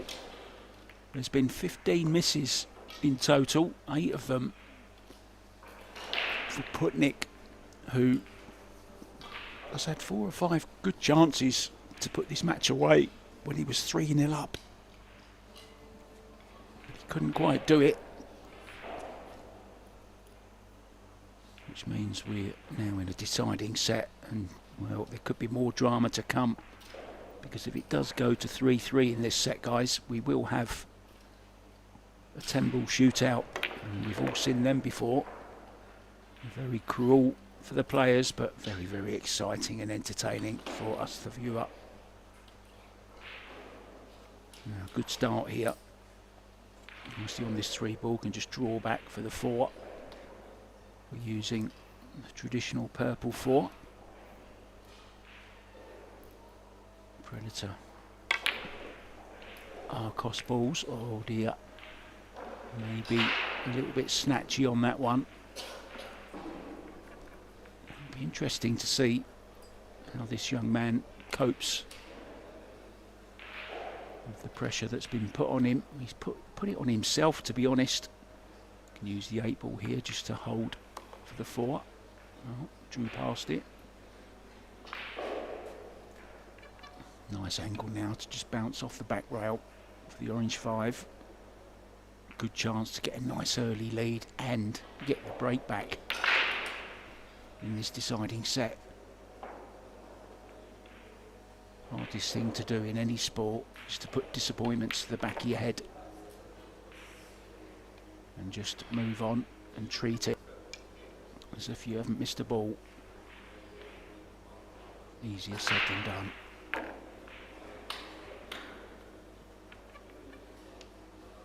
Left himself a nice angle, can just stun out to the centre of the table-ish. I'll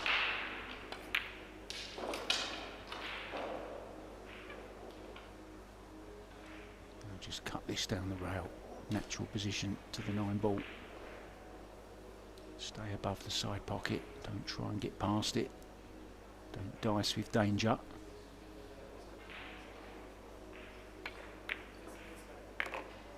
If he can run this out, which it looks very, very likely now, this may just settle him down again, because he's looked very, very edgy in the last 4 racks.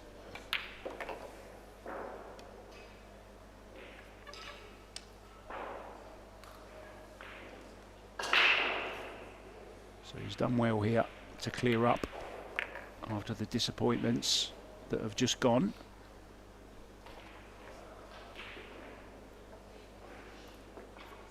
0 it is.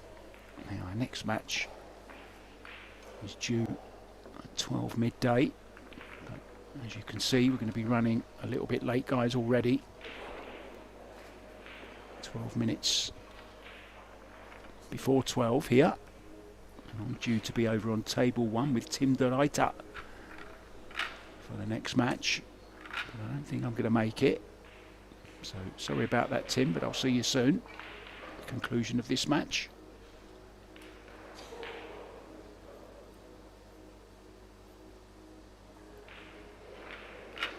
Lots of other matches already in action. Don't forget, guys, we're streaming 3 tables, and on table 3 at the moment is Daniel Guttenberger. He's up against Martin Drovny. That's available for you on table 3.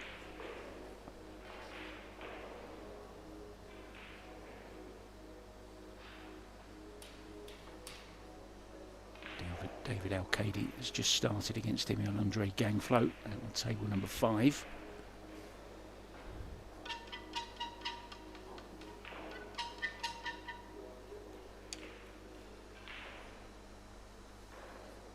Next match on table 1 will be Mustafa Alnar up against Sanjin Pelovanovic. It's coming up at midday over on table 1. Back to this one. We're still no nearer really to knowing who's going to go to the left side of the draw and who's going to go to the winner's side.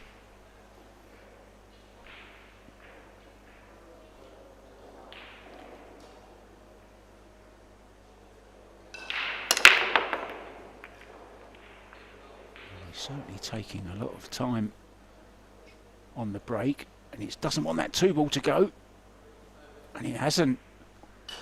So the 1 ball down managed to luck it into the corner. Now then, can he get short side on the 3 to play it into the same pocket as the 2? Or can he just play a safety? Well, it'll be just a safety now, the easy one, in behind the 7.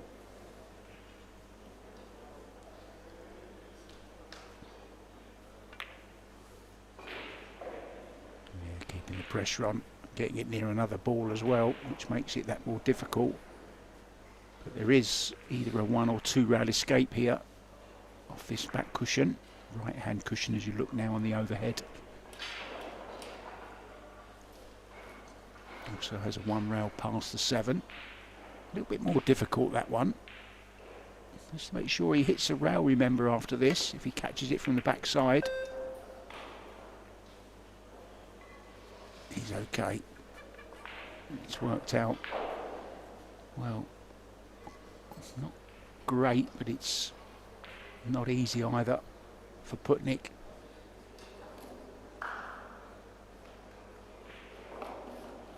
Amazing, isn't it? Look how you see him in the background, Hamza there, just practicing his stroke. How many of us have done that in the past? Do it in the mirror at home, do it at the bus stop, the train station, anywhere you can practice your stroke. Get that. That's, for me, it's the holy grail. The transition of the cue from the backswing to the follow through, all about that sweet timing.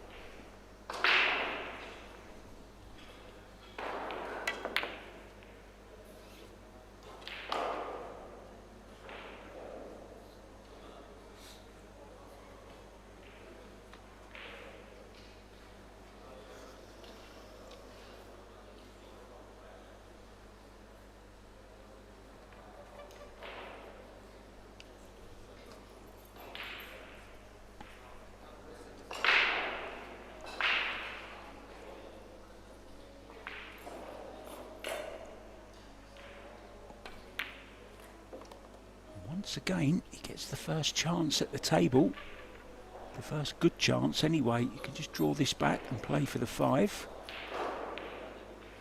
No, he can't. He's got to move it. He's got to try and move it, I think. Has he got enough of this orange? Doesn't seem to be too worried. I don't think he has. Well, Hamza not sure either, having a very, very close look as well. Oh, he did have enough of it. It was awfully close as well with his arm to the 9 and the 10. I think that's what Hamza was looking at. For the early rounds, we just got passive referees, not active. They're in the background, but they are on hand if needed.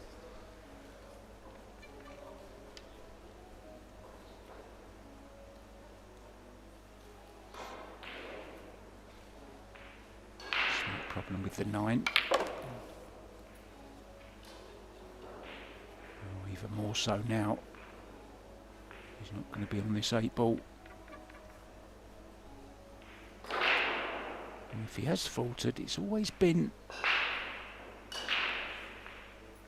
on the last 2 or 3 balls, isn't it?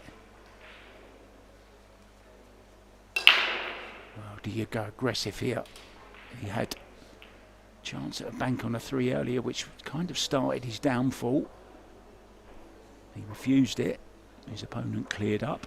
Does he have a go at this one? I don't think so. He hasn't called anything. Going side to side. Did he go for it or not? Certainly didn't see him call it.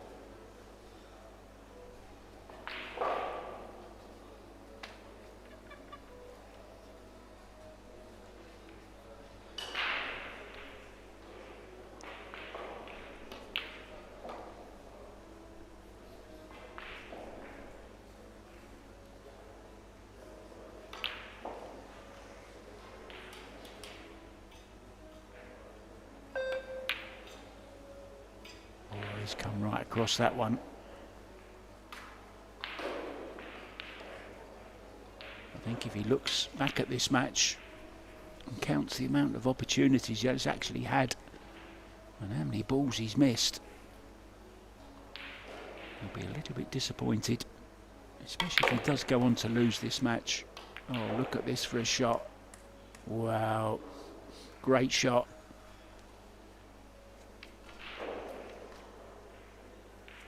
Exactly as played.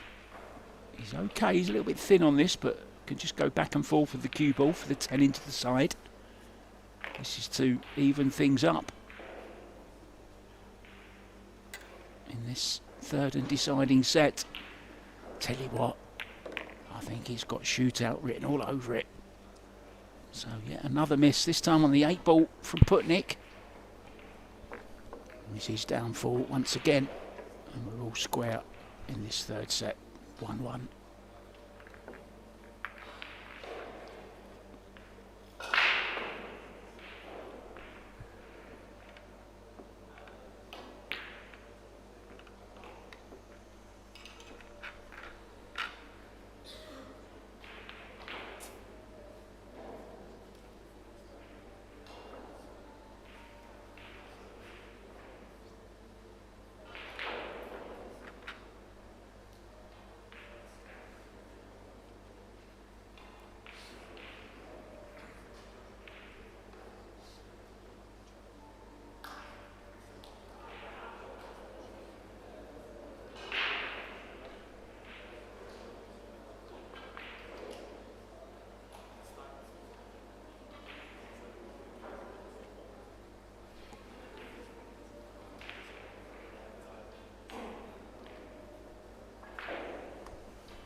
So Hamza with the break back.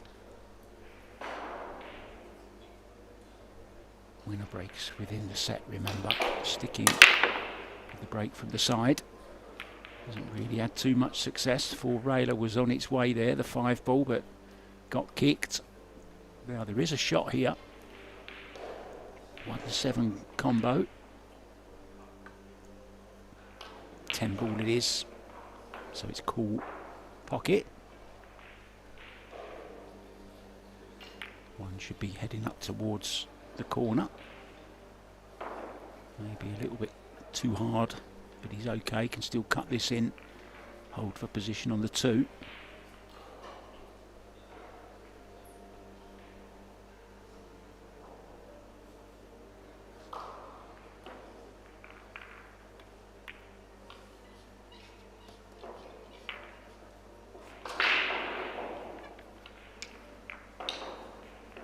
That's okay.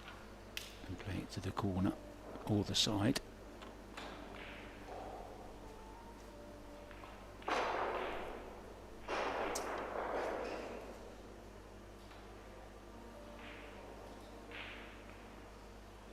think he changed his mind there. Well, he's going to change it again. He doesn't like it. He doesn't like the side pocket.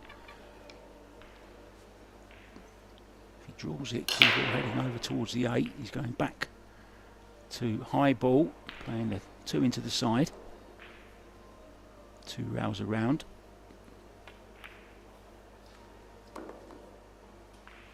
just held it off a 1.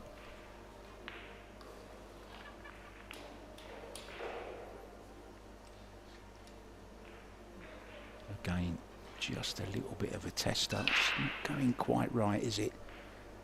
Hampered again. I mean, right down the shot with him here. We'll know if it's in as well at the same time. Right in the heart of the pocket.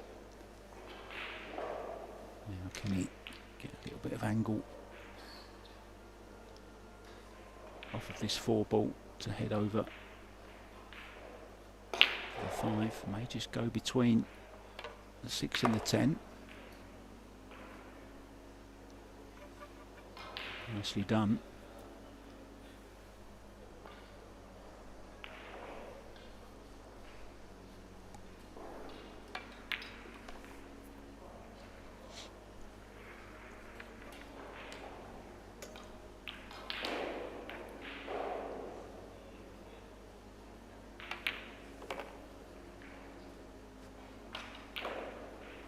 Yeah, 8 and the 9 and maybe the 10 all into the same pocket.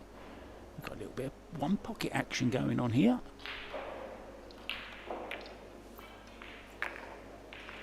It's 4 balls.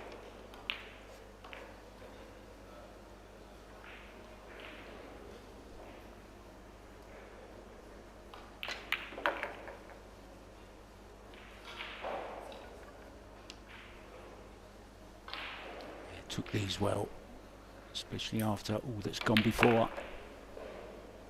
He's been feeling good, he's been feeling under pressure,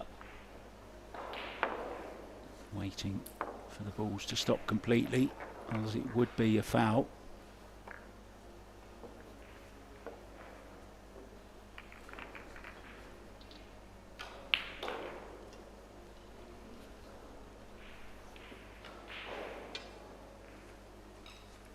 Will be Ivica to break off. Now then, Rivo Meinreh has gone down in straight sets to Konstantin Ivanov from Ukraine.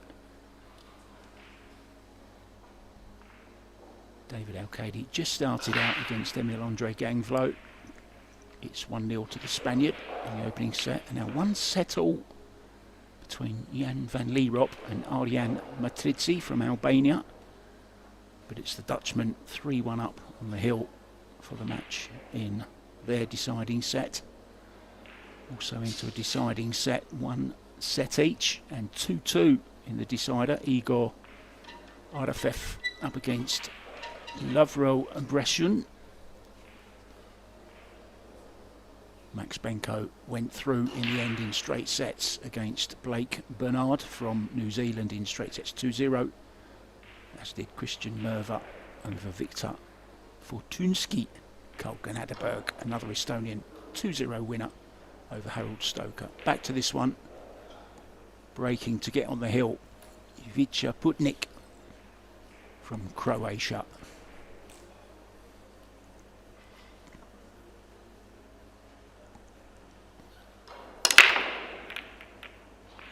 Didn't quite hit them square. Avoided the scratch.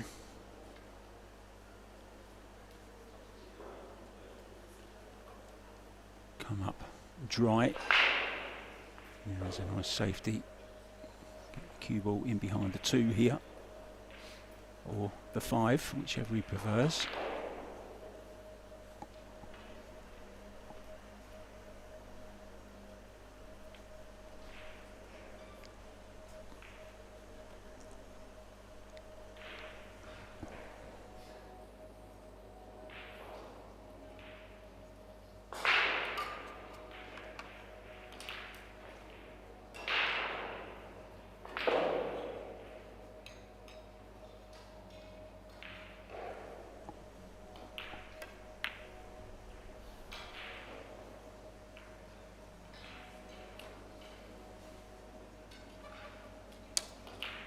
I think it's just poked its nose out.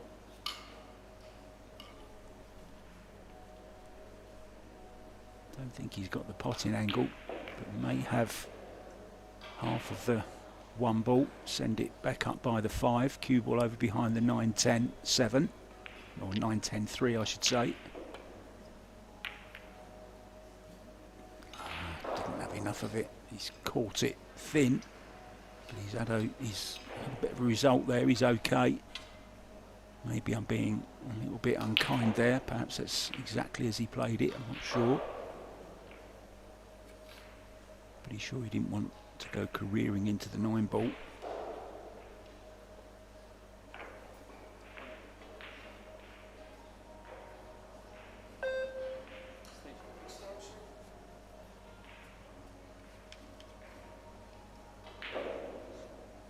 Looked like he called the corner. Just a precaution, I think.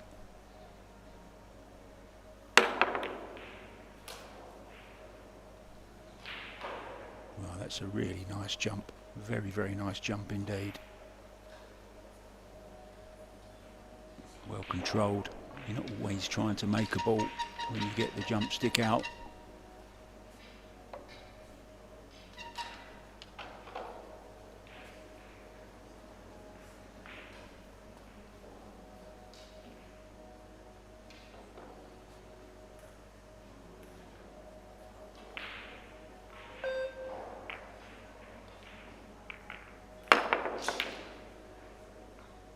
Oh, that was nearly a fabulous shot.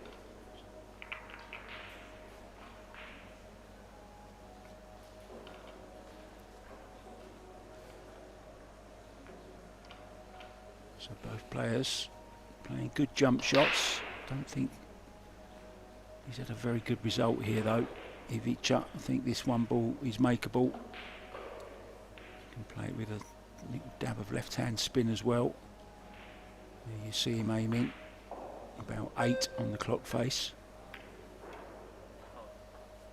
Yeah, it's pushed into it. Caught it thick. No rail. No, there was a rail. What's he called there then? He's obviously fouled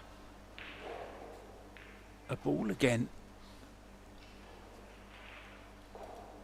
You can't take your eyes off this for a second, can you? I mean, he's going behind the 2 ball here. Get the one somewhere down by the 8. He hasn't gone far enough really, but love that cue ball tight in behind the 2 ball. I mean, this is even jumpable if he wants to.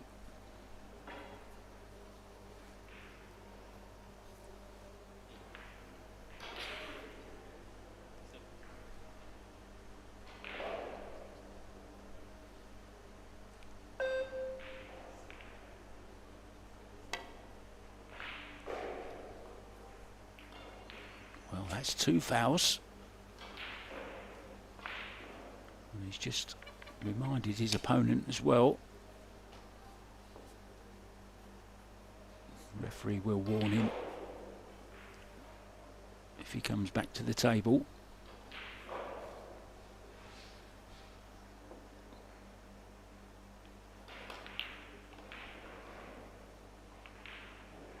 I think that tells us he's going in behind the 8 ball with a cue ball here.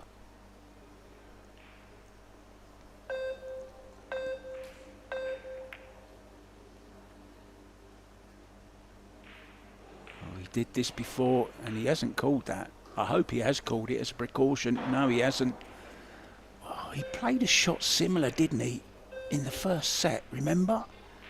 When he played a hook on the 1 ball, sent it towards the corner. It's always a dangerous thing to do, and that's a little bit careless. He had him on 2 fouls there. The 1 ball should have been going nowhere near that corner pocket. Whoa, he's got hold of this. Does have a 3-10 combo to keep the visit going.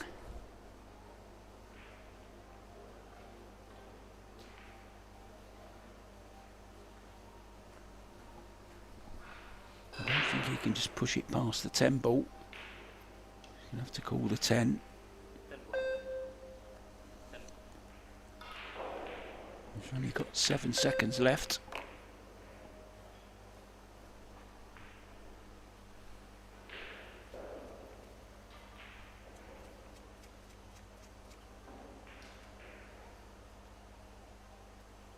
Just a reminder, if Putnik can win this 4th rack and get on the hill, he'll be guaranteed minimum of a shootout.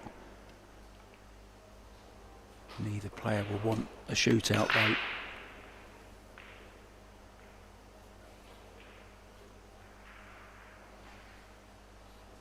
But if he can get to 3, this is a chance.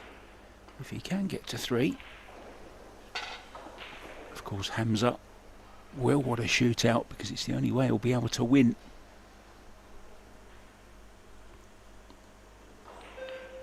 Hasn't been the prettiest of matches, got to be honest. But then again, it is the opening round on day one. Oh, and look at that. Almost parting like Moses and the Red Sea, nearly.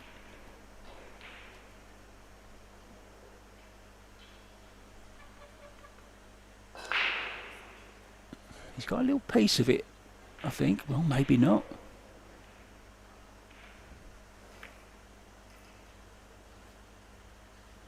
Oh, that's well played.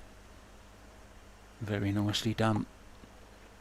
Yeah, just going back to what I was saying, hasn't been the best match we've ever seen by far. But it is day one. Both players obviously a little bit nervous, not used to playing on the big stage.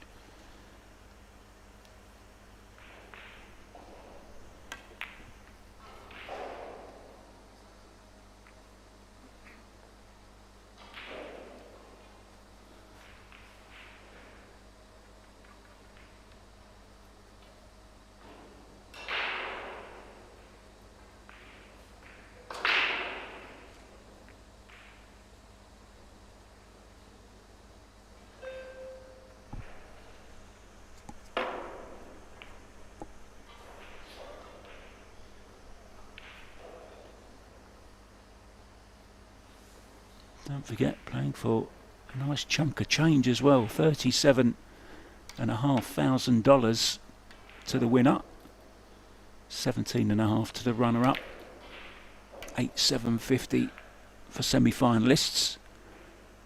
So you see a really good safety there. He's got him in a bit of trouble here. There is a one rail escape on. It's very easy to slide past. Yeah, 96 player field.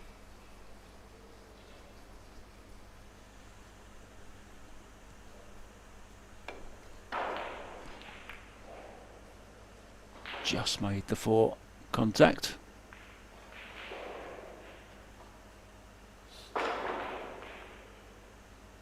Slight chance.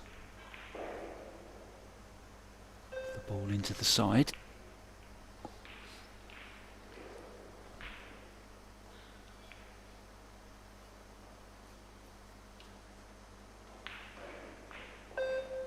Some big names here this week, guys. Alex Kazakis is in town. Albin Ocean, Bader Al-Wahadi, David Al-Kadi, Francisco Sanchez Ruiz, little Felix Fogel, who's making big waves in the pool world at the moment. Jason Shaw, Joshua Filler, 2 Moscone giants there. Conrad Musician, Mario He, of course, in his home country. Max Lechner, Robbie Capito, Tobias Bongers as well. Keep an eye on him throughout this tournament. Stefan Kasper as well, another great player from Germany. Oh, it's gone wrong.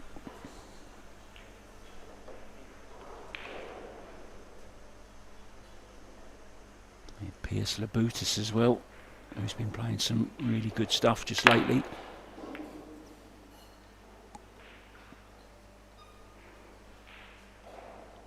It's going to be the 7 ball again, which plays a big part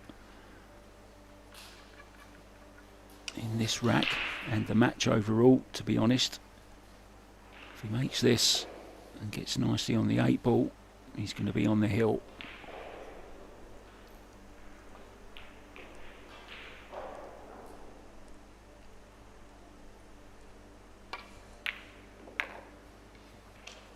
He does stroke them nicely when he hasn't got to do anything with a cue ball. Just strokes it at a nice pace, gives the ball every chance.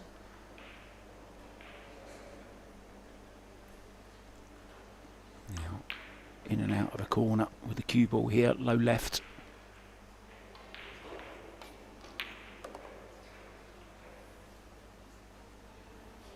didn't like the way he played that, to be honest.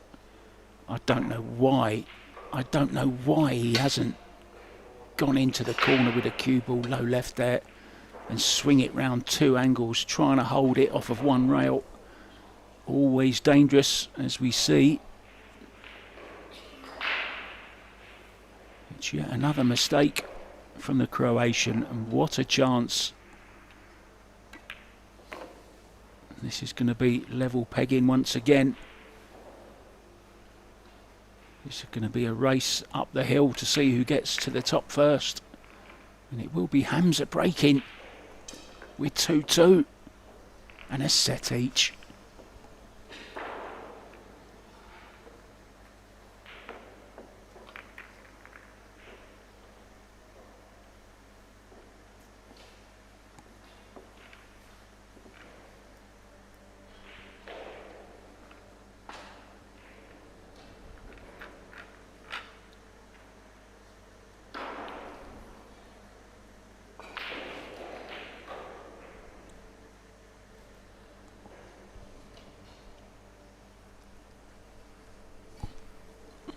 Biggest one there is those missed shots. Look at that 9 for the Croatian. Will really kick himself if he ends up losing this match. Had at least 5 opportunities when he was 3-0 up in the second set. Lost that set 4-3. Now breaking to get on the hill, Hamza Al-Wahadi.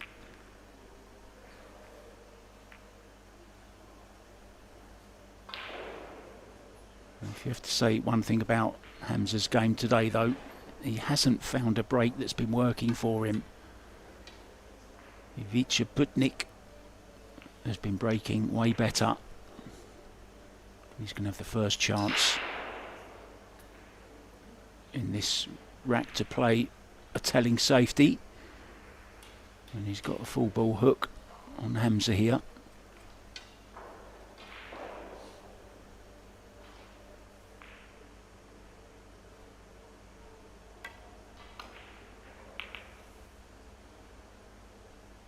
I seem to take that a bit nonchalantly, a little bit quick for me. He may have asked if he hit the 1, and Putnik saying I don't think so. So ball in hand.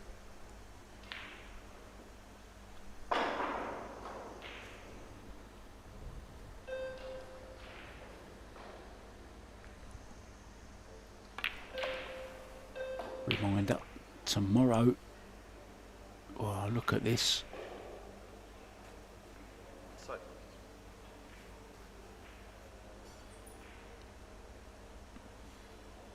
Unbelievable shot with ball in hand.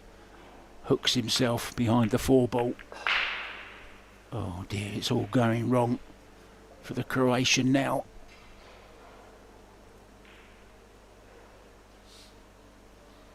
Yeah, the women's will start tomorrow.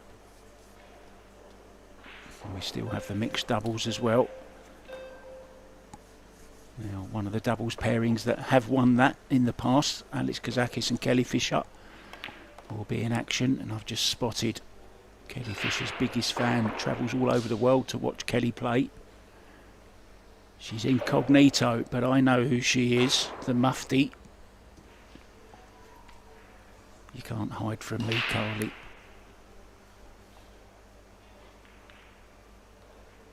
Been to so many countries. I actually went to Austria with Carly back in 2023.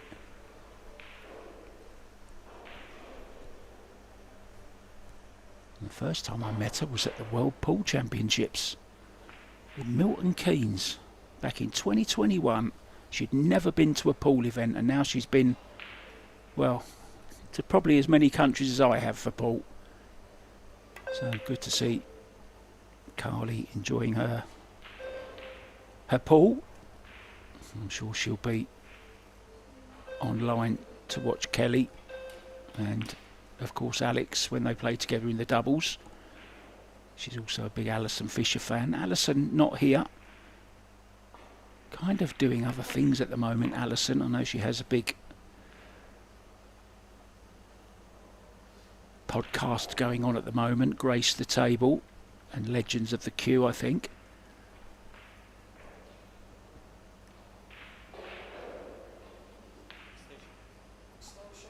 Actually presents it with Mark Wilson.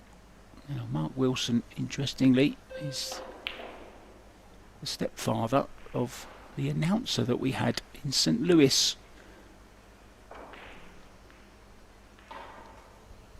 Derek, of course.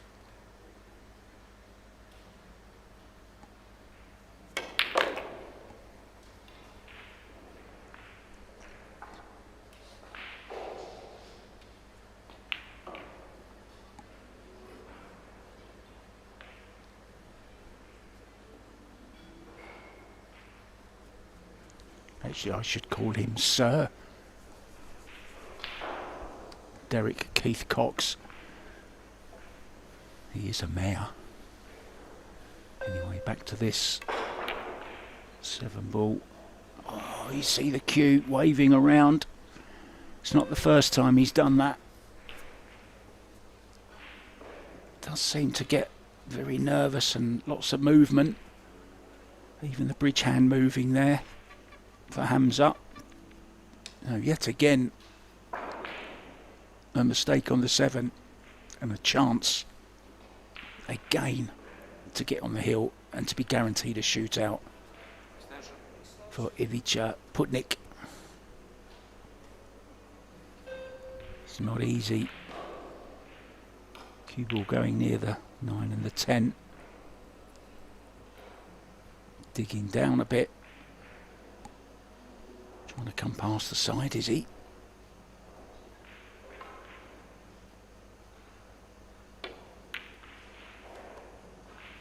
Well, I tell you what, that's a fabulous shot. That really is a great shot he's played there. Digging down, quite thin contact on the 7 as well.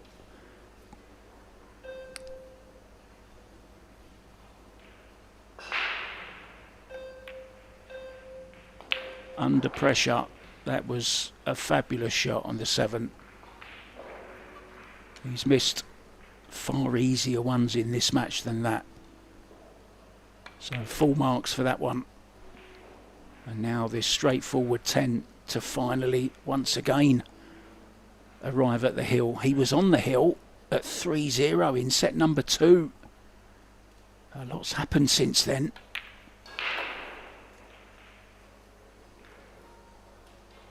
Well, he's really going through the ringer, isn't he? But it's all of his own doing. And I'm sure Hamza will still be feeling pretty confident, you know, because he'll know he's come back before from 3-0 down and it's only 3-2. But of course, being the deciding set, there's something lingering in the background, and that's one of those 10-ball shootouts. It's the only opportunity now that Hamza has got to win this match. It will be Putnik breaking off. And if he can win the rack, he will go through to winners round 1.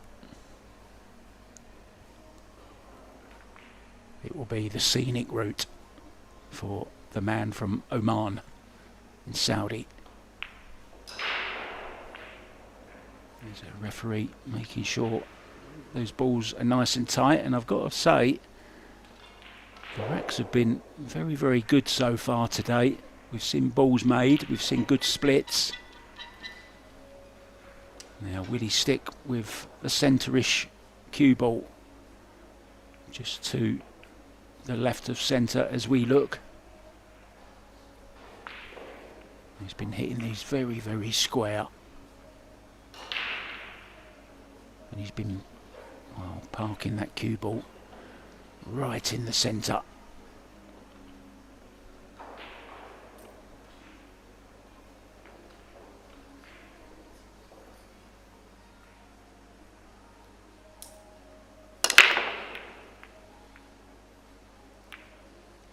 Bit too much top on the cue ball.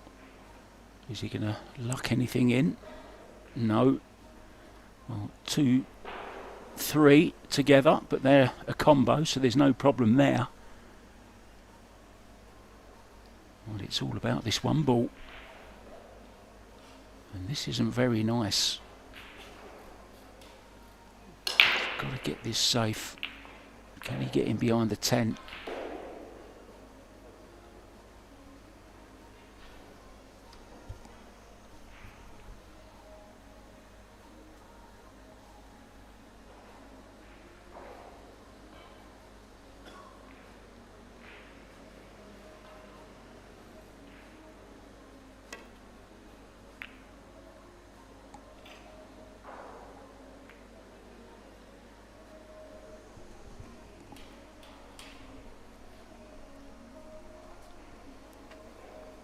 Well, could have been worse. Just wondering, can he draw off of this one ball, make it to the top left? Draw with lots of right hand spin off the side rail and hold for the 2-3 combo. Blind pocket. You need to cue these right through. You can't let up. Absolutely perfect. What a great shot that is. And now just play this with a little bit of draw.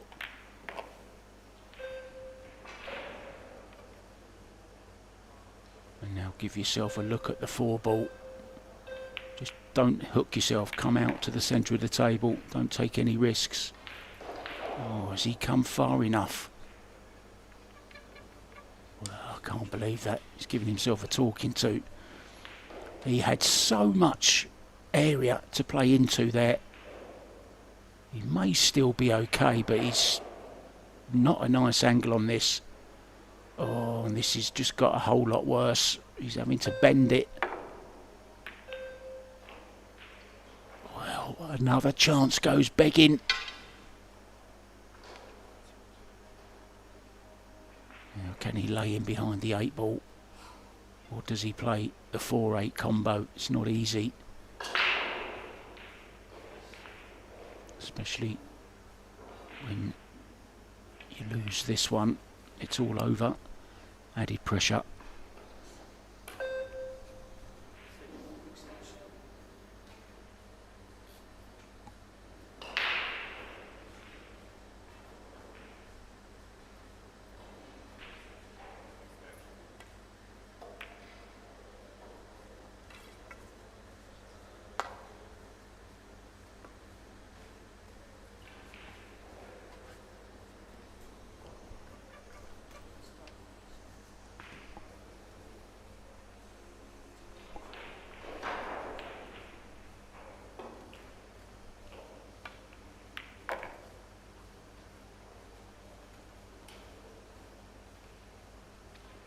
Another good chance, but we've seen what's happened before. I'm not going to say anything.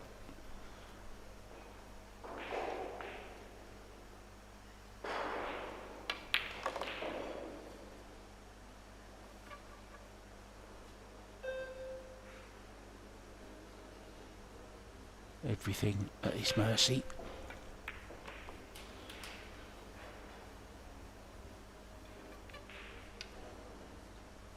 Stretching over the 10 ball here. Oh, he does move a bit, doesn't he? Cue coming up off the bridge as well. Now, is he going to go round a couple of rails here or just draw back? Just draw back. Doesn't want to be straight. He has an angle. May have to power this in a little bit though. He's a tall guy. I think he can reach it all right. So just a little bit below centre. Left hand spin on the cue ball, just a dab. So, oh, he doesn't want it on the rail. Well, just that little bit of added pressure close to the rail. This 10 ball then.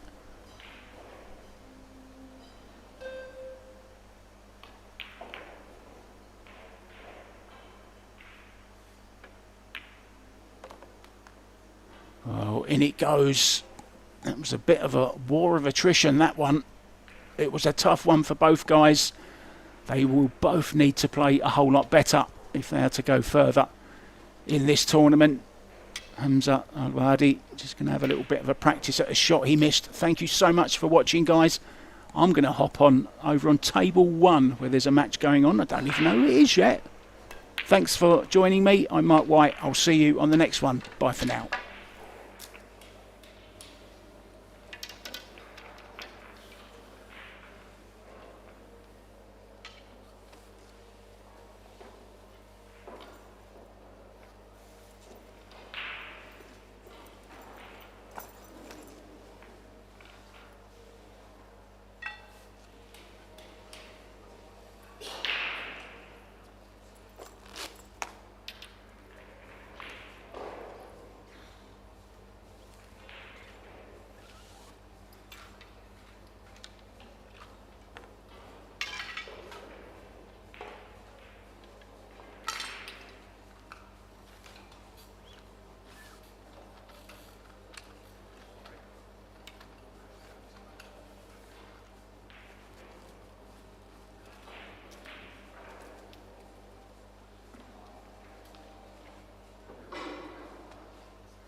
To this Predator Pro Billiards Series event brought to you from the Hotel Alpina Alpendorf in picturesque Austria. And join us here for more opening round action here on day one of the Billard Beckmann Men's Open. And this could be an entertaining matchup, especially if that lag is anything to go by. Player from Germany, Nicholas Dorr, who's been building very nicely towards making a good, bold statement in one of these Predator events. And he takes on one of the brightest young talents on tour, Claudio Cacci, the young Albanian. This is 10 ball, best of 3 sets, race to 4. Winner breaks, no early 10s, and both players under the shot clock. And if we are all tied in that third deciding set, we will move to a shootout. Now, players have had to just rush through their practice as the match before just took a little bit longer than expected. It is Nicholas winning the lag and with the break to open us up.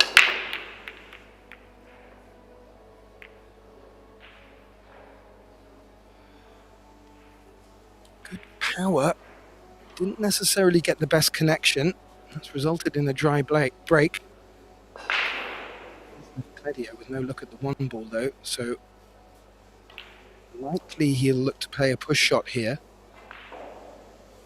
What his options are, well, that remains to be seen, and this is to go on the first match I was commentating on. Both players just struggling on this opening day to get to grips with the break, and you do feel that the players that are able to just find that break in this winner breaks format could steal a march. So, Claudio just looking at his options. Many of them.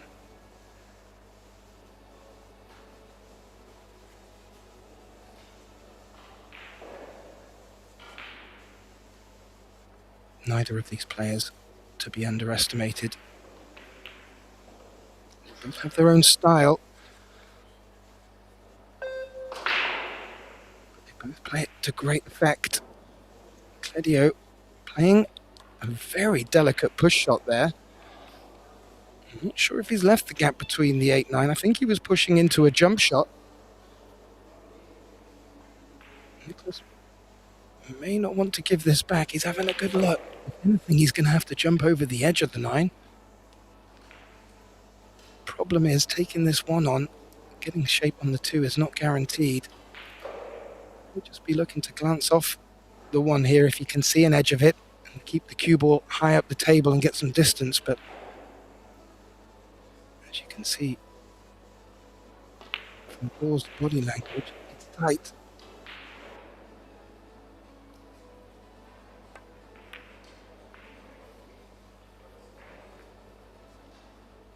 And that's what he looked to do, keep the cue ball high. Wanted it to have floated above the 5, it hasn't. And that has left this one ball on.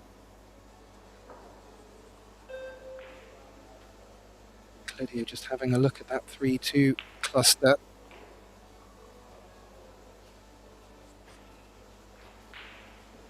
Extension.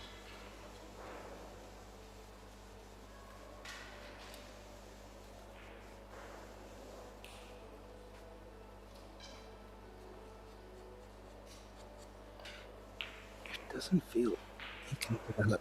He may elect not to take this one on, but Cacci's style of play, he does like to err on the side of aggression.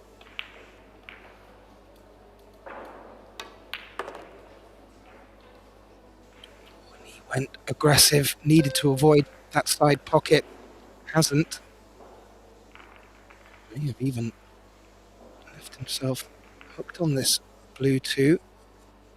Looks like he can just see the right hand edge of it, but expecting Nicholas in safe position is not guaranteed.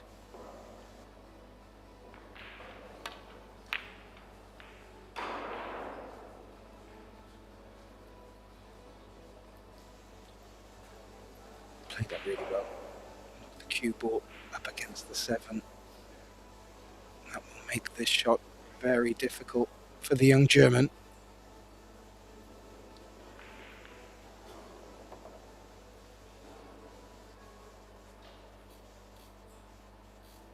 He's called the bottom left pocket, bottom right from the overhead view. Is he looking to find a gap? Play around the 9, avoid the 5, come through the 5-4.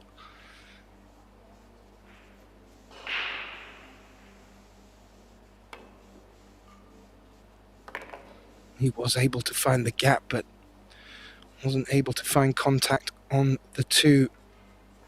So that safety shot from Cledio. Being rewarded with ball in hand and a good spread of balls on the table. The 3 is in a tricky spot and a bit of traffic around it to get the cue ball out for the 4, but it looks very easy to navigate if you can get good cue ball on it.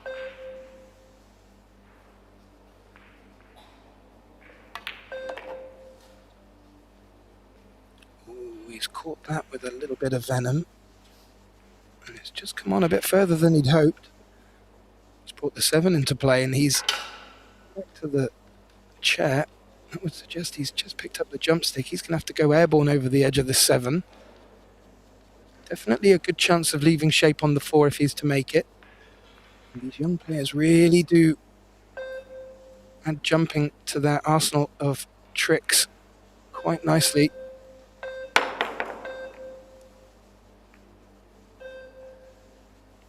On this occasion, successfully jumped over the 7, but didn't make the 3, and it's hung out to dry somewhat.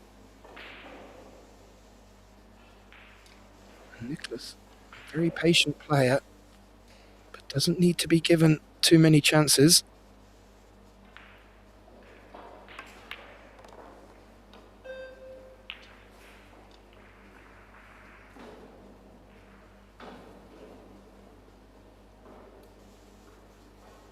Match over on table 1 started a little bit earlier than this. Matchup between the Turkish player Mustafa Alma taking on a very tough Sanyin Pelavanovic. Mustafa went 3-1 up in that. It's back to 3-3 in their opening set. So carrying on from our opening match, which was very tight throughout, although being won in 2 sets, this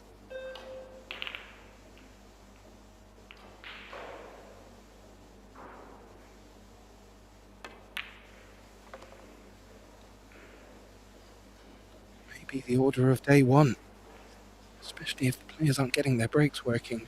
Right now, Dor looking, bringing the cue ball back up the top of the table for the 7.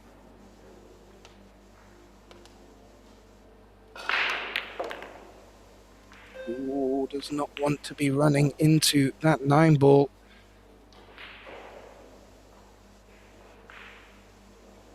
That is quite a big self-inflicted mistake. There's a 1-2 rail escape where he's looking now and calling the top right pocket, but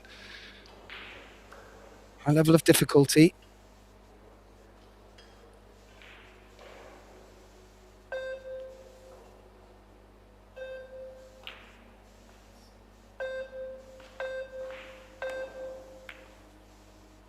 And the shot clock just breathing in his ear somewhat. However, has played that well. Didn't sell out the 7, but could find himself in a big chunk of trouble here. Cledio will look to freeze the cue ball behind the 9. He's playing it as a 2-way. He's calling the bank shot. Top right. Bottom right. And that was just as backup in case he had potted it. Focused on getting cover with the 9, has done.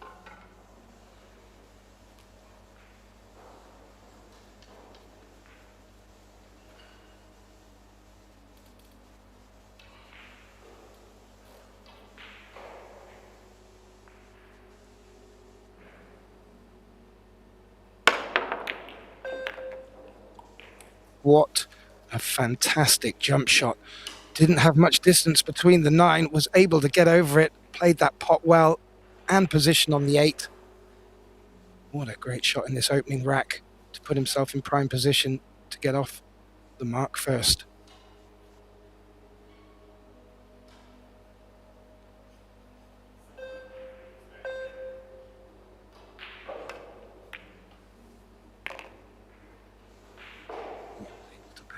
good jump shot up.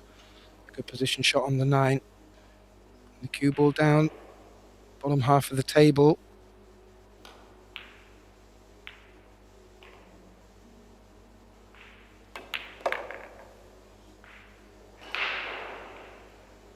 What a great response from Nicholas after being put in 2 really tricky predicaments from Cledio. The first one, well, it looked like Cledio was going to be rewarded with the opportunity to take this opening rack, but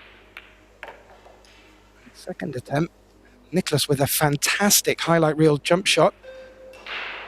Gets himself off the mark. 1-0 in this winner break format. His last break, his first and last break, was dry. And it would be interesting to see if he, already at this early stage, changes things around or persists with the same style break. In my opening match, both players were looking and struggling with their break and reaching for different solutions. Dare I say, closer to the closing stages of the matches, balls did start dropping off the break, but it'd be interesting to see if at this early stage they do switch it about.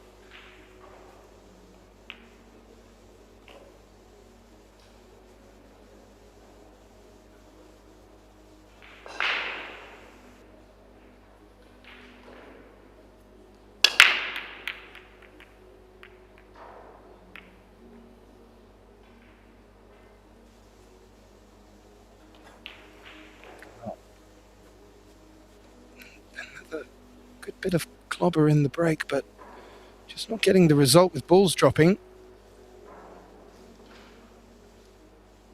On the last occasion, he didn't get any look at one ball. This time, let's have a look at it. There are pockets available, but it will take an aggressive shot to take this one ball on and make position on the 2.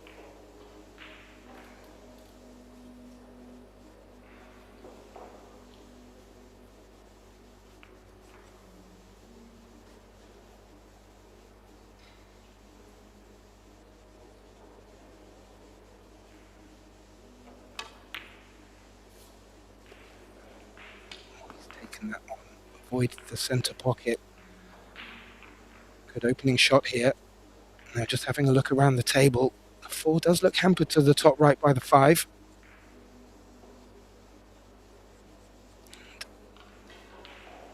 There are opportunities to come off the 3 and either maneuver the 4 or try and drop onto the 5.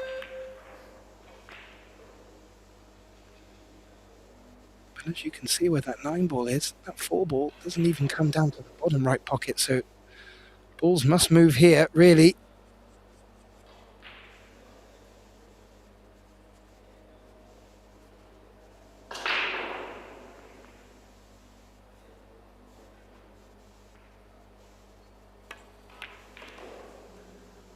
Didn't feel he had the angle to be able to run into it.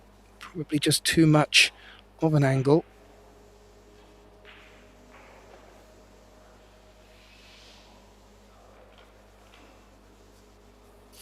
No pocket called.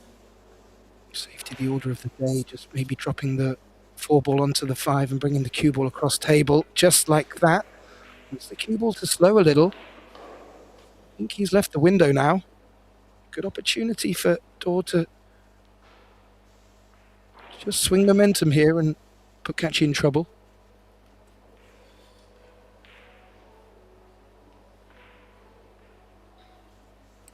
He's called the bank into the side pocket, possibly as a bit of insurance.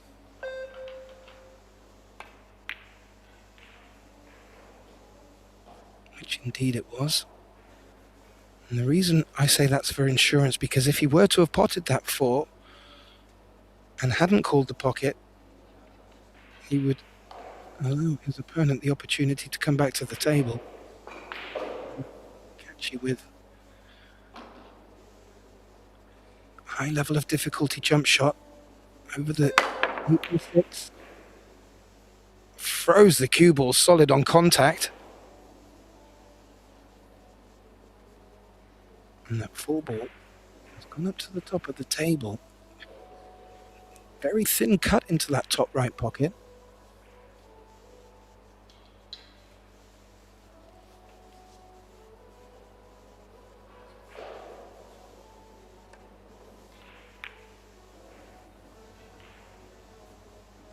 The value in playing safe there, certainly higher than taking on that precarious cut.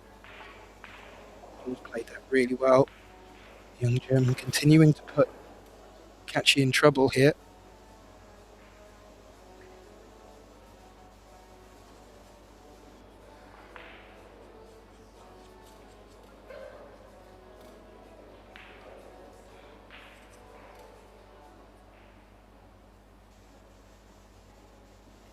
Looks like he's playing the one rail escape off the short rail at the top of the table. Not much traffic to be able to aim for off contact, so he's played that into the side pocket. That wasn't the pocket he called. I think he did call the bottom left as a bit of insurance. I'll bring Door back to the table. We can look at this 5. Quite close to the long rail here. That just make trickier cueing for Nicholas.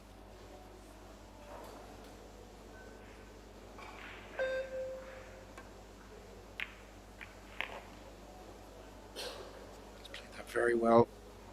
You could be running into the 6. There is a danger when you start moving object balls, but that's sat perfectly now for the side pocket.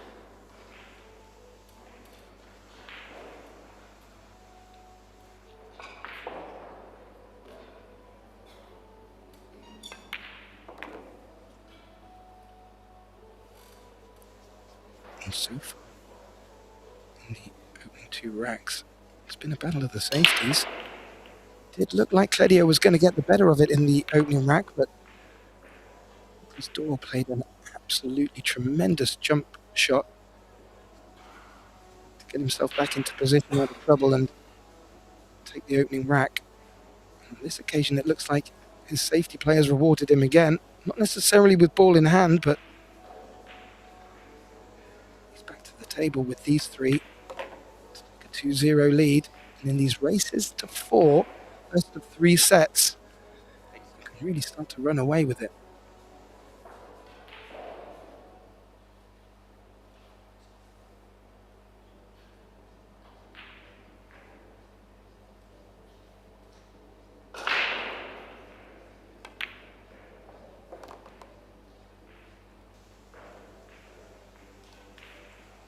Nicely done. Left himself prime A position for his 10 ball.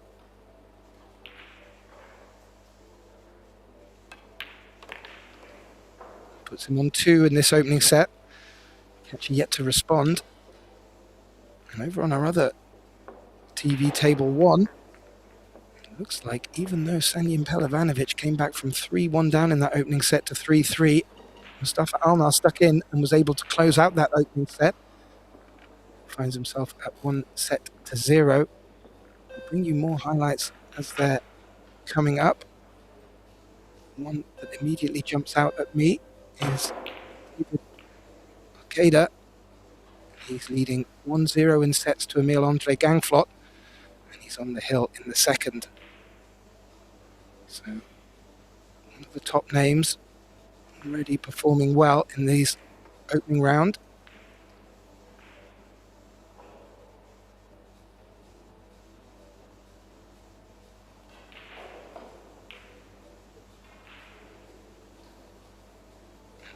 Just have a little issue with the scoreboard. It's got Catchy down 1-0. I'm sure Door's just caught that in the corner of his eye. Should be 2-0 to Nicholas. The referee on it straight away. As I mentioned in the introduction of these players, I was expecting this to be an entertaining matchup. So far, some great safeties, some great escapes, some big shots made. Fully living up to expectations on these in the early doors.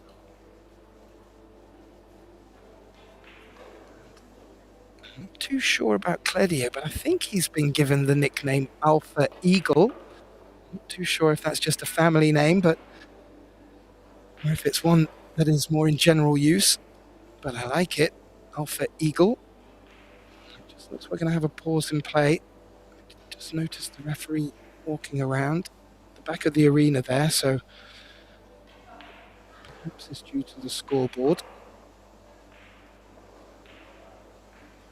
And if you want to keep updated with all the live scores and fixtures coming up, not just for the Billard Beckmann Men's Open, which kicks off today. Tomorrow we have the Billiards Carrinho Women's Open beginning, and also the Predator Mixed Doubles Open. All the live scores and fixtures are on ProBilliardSeries.com, and you'll also find on the links through that to the live stats, which we've just had up on the screen, brought to you by our dear colleague Michael Salmon. For both Table 1 and Table 2, we'll be getting live stats, bringing you lots of information, including critical points in the match. Really good to rely upon to give you an overview of the way the players are playing, but it's always the scoreline that matters most. Scoreboard issue resolved. Nicholas 2-0 with the break. Still persisting with the same break. And sadly, still persisting with a dry break. The one ball on this occasion, a lot more tempting for Cledio. 2 doesn't have the obvious pocket where the 5 is. Should have no problem just dropping up the right hand side of it. The 4, where it's positioned against the 6, may not go to the bottom right corner cleanly, but where that 3 is, it certainly does promote the opportunity to move it if need be. So a good opportunity for Cledio here, just to get back on the board, or rather to get his first point on the board, but just to sort of open his arm a little bit more. If he wasn't settled already, he'll be looking to do that with getting a point on the board now. It looks like the 4 will go clean without needing to move it. That will really help Kachi.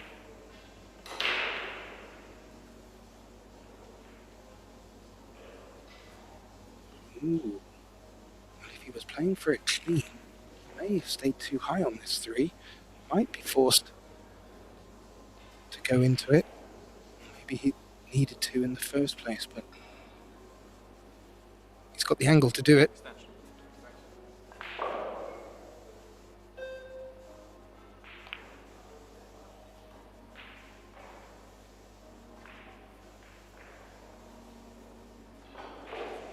Up to the top of the table to see if it'll put it cleanly, but he's going to have to squeeze, maybe even keep a little bit of angle to keep the cue ball high of that 4.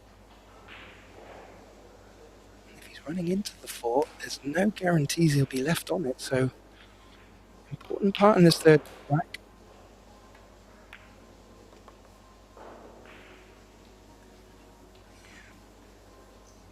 Has decided to stay high.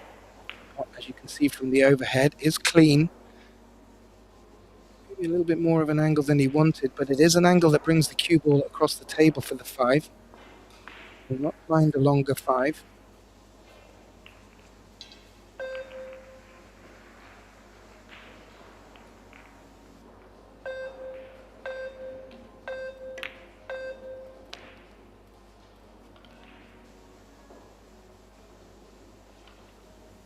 It nicely. Has options here.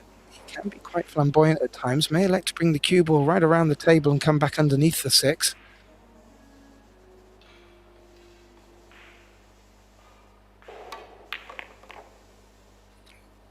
Teasing that side pocket again.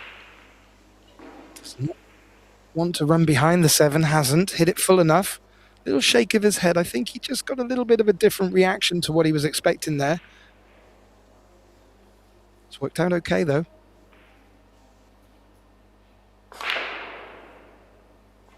Ooh.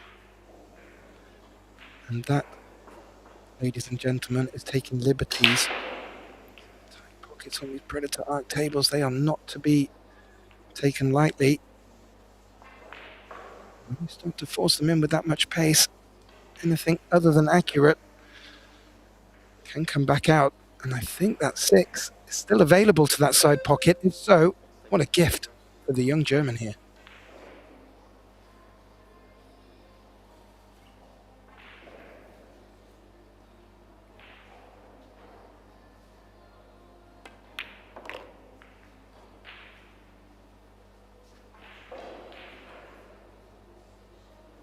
He's only 24.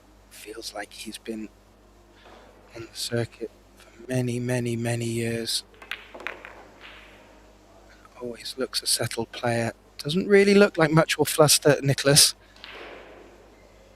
He's a cool customer. He will very much enjoy coming back to the table after this rack with a 3-0 lead on the hill to take the opening set.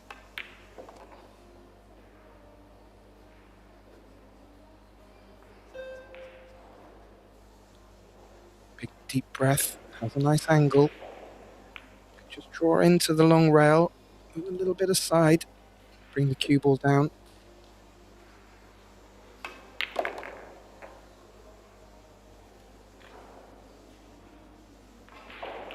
This will be the dream start for Nicholas Dorr.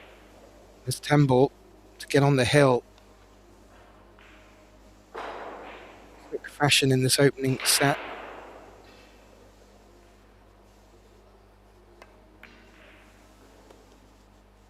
And pouncing on Cledio's mistake. That third rack really was his, but that mistake into the side pocket, Dorr was able to jump on it. And 3-0, well, that's formidable for this first rack. It's going to give Cledio everything to do if he wants to get the opening set under his belt. He's going to have to do it the hard way.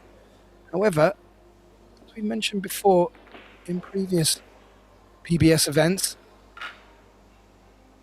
in these race to 4 best of 3 sets, momentum can shift very, very quickly, especially if a player gets the break working and is able to break and run.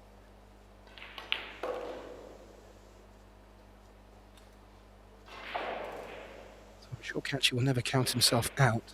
However, advantages with Dorr, and he will get to the table with a break to take this opening set and really start to ask some questions of the young Albanian.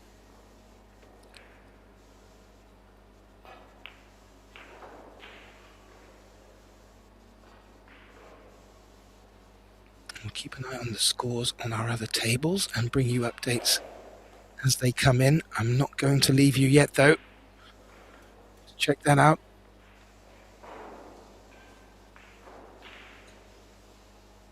Nicholas Dorr leading 3-0 in this opening set, breaking.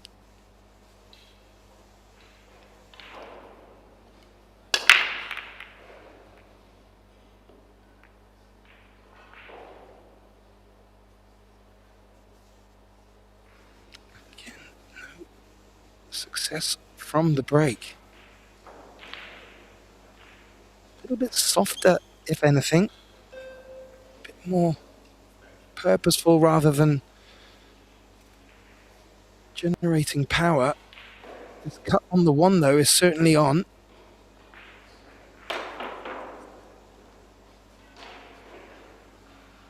I need to slide past the line here. Looks like it's thin enough too.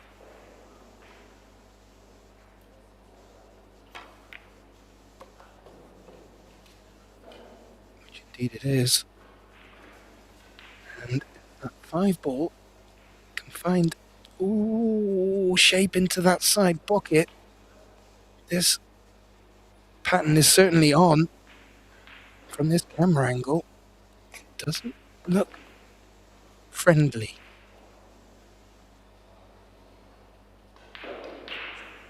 Just come to have a look. And he's come to have a closer look. Can't see his face, so I'm not sure what his reaction was.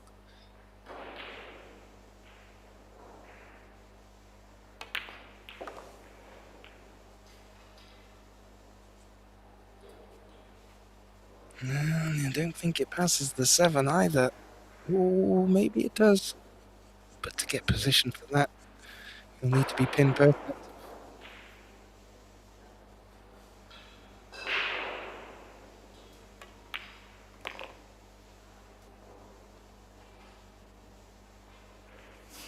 Ooh, and he doesn't want that either. That will make this shot even trickier. I thought if it had slowed up and that 5 didn't go, he maybe could carom off the 5 with the cue ball to pop the 6 into the side pocket.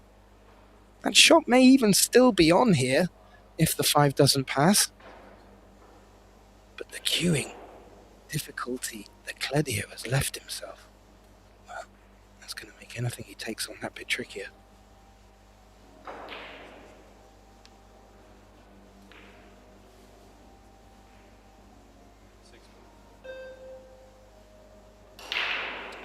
Cool.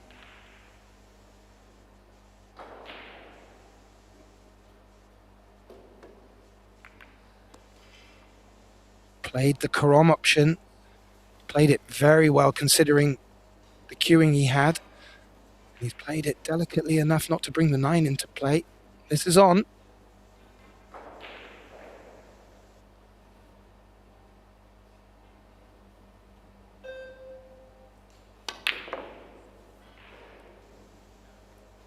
Ooh, and again, needed to put a big shot on that to get the cue ball back across the table for the 7. And as we witnessed in the last rack, not accurate enough. That's not only spat the 5 out, but has left it on for Nicholas here, and a great opportunity to steal yet another one against Cledio.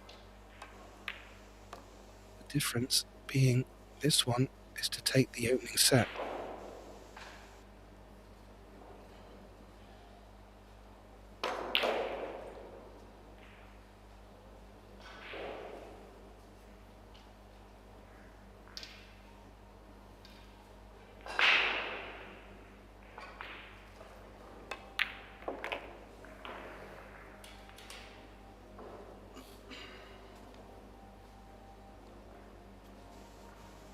Played that well. Nice angle on the 8. Just noting while I look over the scores, and we'll bring you some updates. Looks like Cledio Kachi's brother, Tenti Kachi, is in action as well. He's locked at 3 apiece in the opening set against a difficult opponent, Lazar Kostic.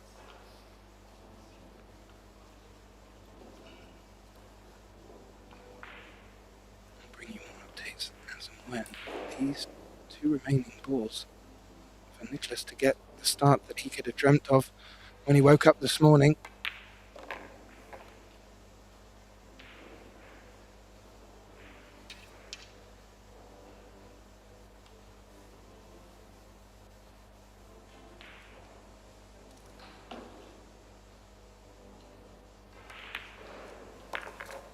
Fantastic play from Nicholas Dorr, the 24-year-old from Germany, keeping composed, making some real crucial shots.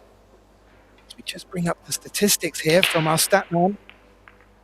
Well, Nicholas certainly getting the better of them so far. Kachi yet to break. Sitting at 7.74, Nicholas on the POP, prior overall performance. Cledio not so, 6.82, but really hasn't had the table time.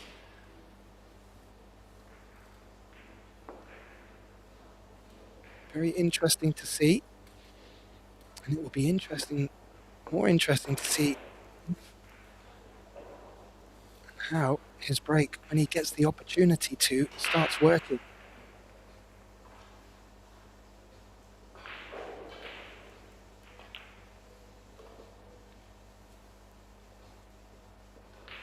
Just wondering if the players have taken a break. Why not just wait to find out if they have? I'll just bring you a little quick update. If you want to find out the scores for yourself, ProBilliardSeries.com over on table 1. Mustafa Alnar is still keeping those momentum. He's leading 2-0 in that second set. 1-0 he leads in sets. We have George Antonakis of Greece currently leading 1-0 in sets and 1-0 in racks in the second set against Flavian Glont. And Daniel Guttenberger of Austria is 1-0 in sets up against Martin Drobny. and is leading 1-0 in that set. I'm going to suggest that our players have just gone for their short break. I will take a quick short break with them. We'll be back with you very shortly for more action as we begin this second set. Don't go anywhere.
And a very warm welcome back, ladies and gentlemen, to the start of this second set in our opening round match between Nicholas Dorr and Claudio Cacci.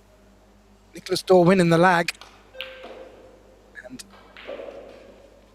the opening 4 racks to take the opening set 4-0. We've not seen Claudio break yet. This will be our first opportunity too.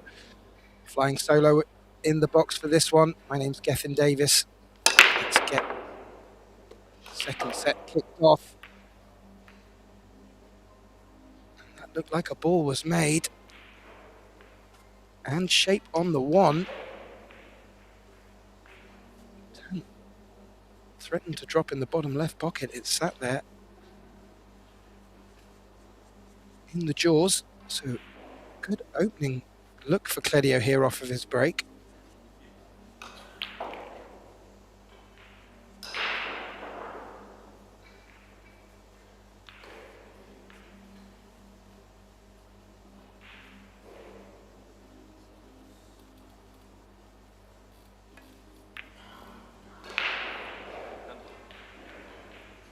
Played that well. May play the 2 onto the 10 here. In fact, I think he's forced into it.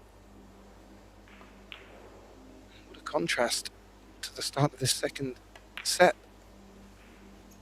The young German Dorr just not getting anywhere with his break, but still managing to persist through.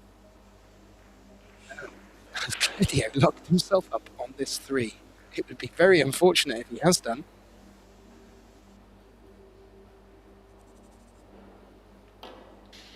I think he has, you know.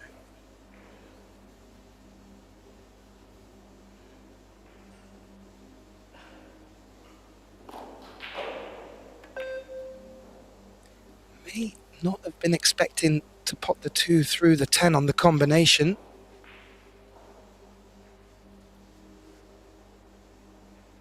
But didn't want to be locked against that 4 ball.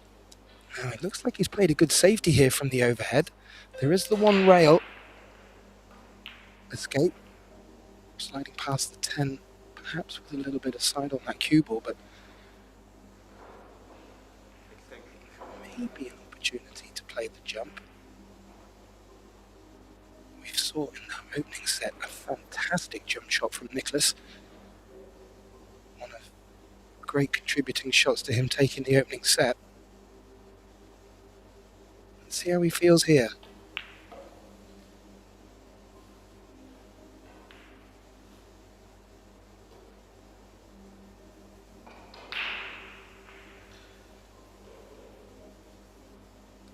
Was there a little gap?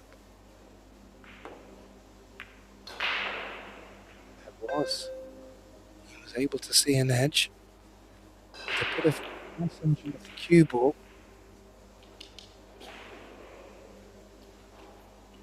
The 3 it sat out in the open, but really only the side, the top left pocket available.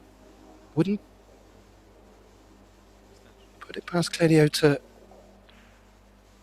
play a good safety here if he doesn't feel it's on.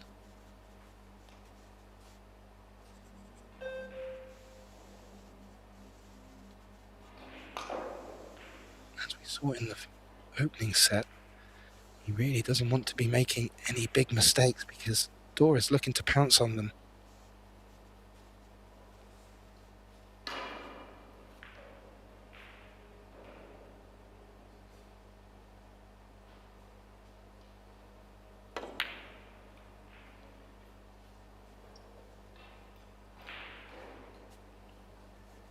Yep, that is as good as he could have done from that position. Good cue ball, good distance. Full cover, it looks like, of the 3. Depending on how much of the where his finger is, you can see that point on the short rail.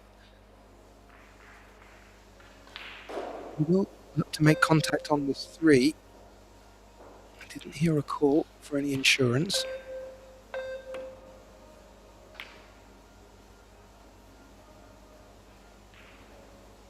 That's good contact, but that 3's going to hit that 10. Is it heavy enough to leave it open for the bottom right corner? I think it is. So Claudio rewarded from his safety. Now, can he push on here?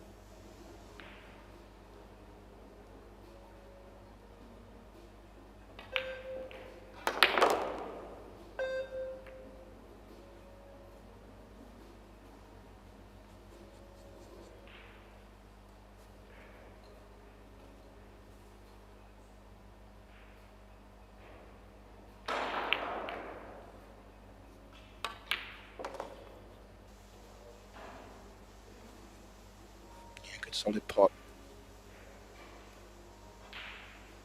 It's opening right in our second set.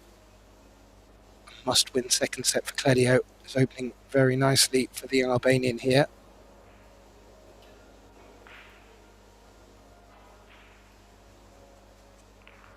Looks like he's got angle to work with.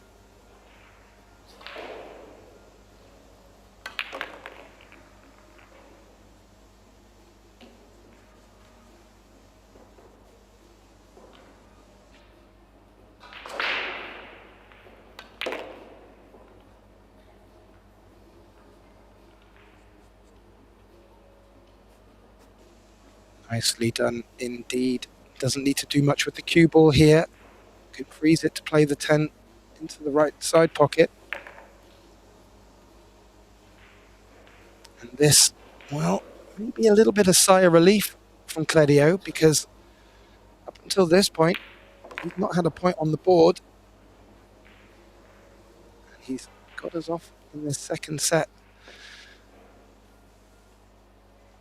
with a point on the board.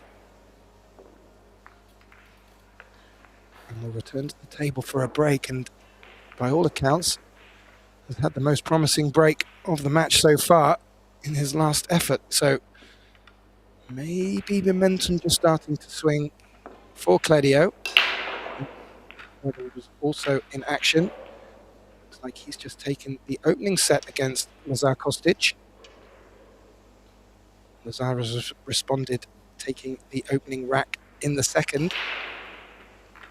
Andreas Brecic has brought it back to 2 apiece in the second set against Andrei Schickling. He's leading 1-0, the Austrian. Andreas, I did mention that ProBilliardSeries.com is where you'll find the links to not just this event, but also the Belarus Carrinho Women's Open and the Predator Mixed Doubles Open, both of them starting tomorrow.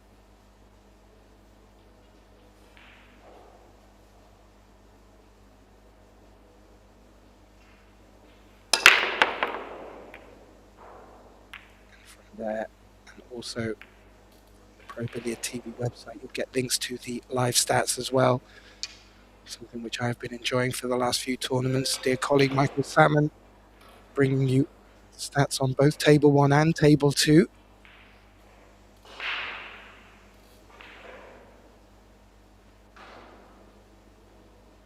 On this occasion, Nicholas to the table with a look on the 1. He would ideally like to snuff out any idea of a flame from the Albanian.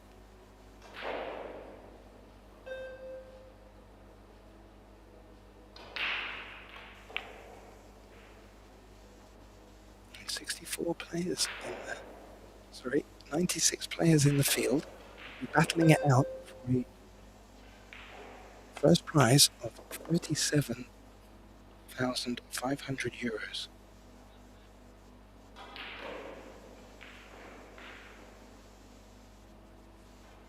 And that comes out of a €125,000 prize pot. Absolutely fantastic prize money, and is bringing all the best players out of their shells.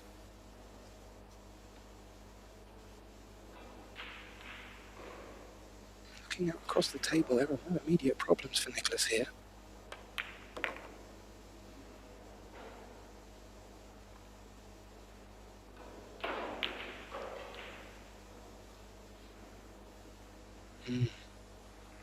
Just took an extra look at that 5. Would ideally like to have been straight or high on it.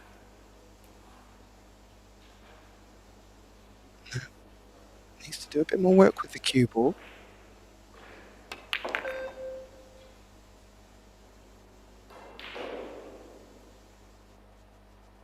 Played it well. Played it very well. It's come down low enough to be able to get angle on this 6 to come over for the 7. What a great response.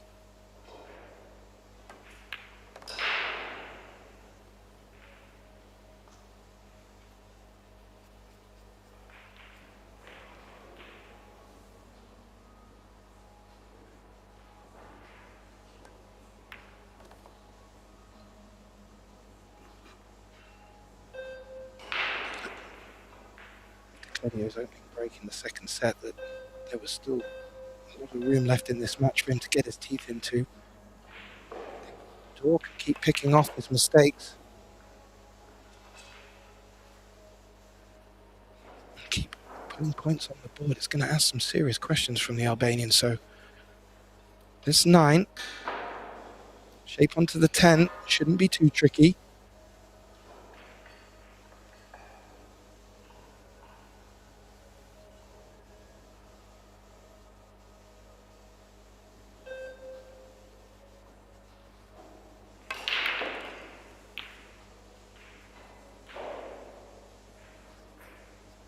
Felt more value in playing the draw, bringing it down the bottom half of the table. It's left a little angle on this 10, but fully expect him to take this on for the side pocket and make it.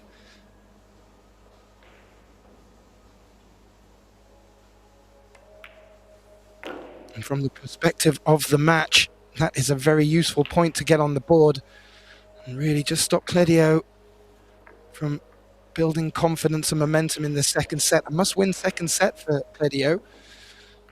Dor looking to take this set, to take the match in 2-set fashion.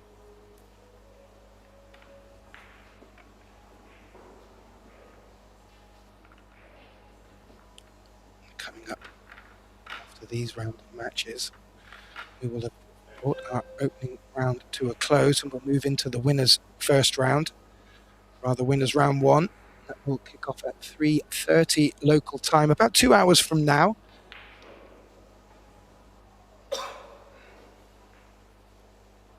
If and when the fixtures come in, we will let you know.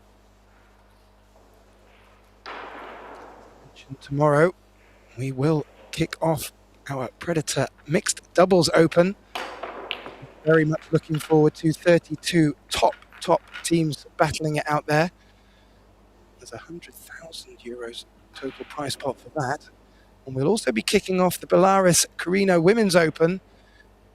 And again, there are some big names in there. Also, some of them sneaking into the mixed doubles as well. So, the remaining 2 events of this Pro Billiard series will kick off tomorrow. We're going to be in store for some wonderful action. As I was alluding to, so far, Nicholas getting nothing from his breaks, but getting everything from the scoreline, it seems. Video, 50%, 2 breaks, successful on the first, not on the second, and we find ourselves locked at 1 apiece in this second set, race to 4, Dor to break.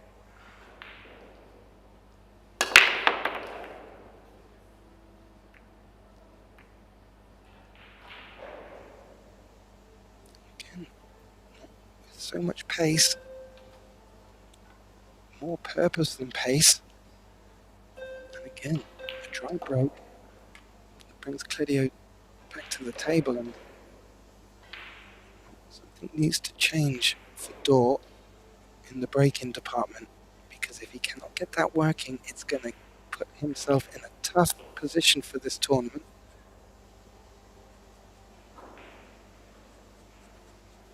Cledio just having a little look. It appears that the 3 passes the 6. If so, that makes decisions a little bit easier for him.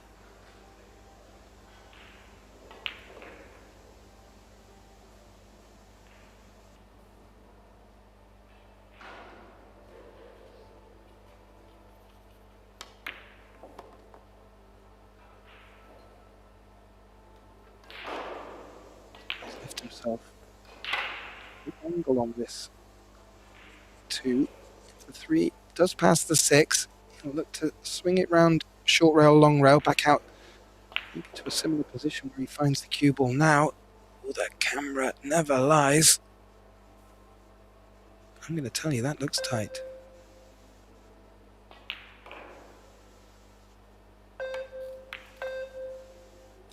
So tight, it was not on. Cledio keeping good cue ball and what looks like full cover on this blue too.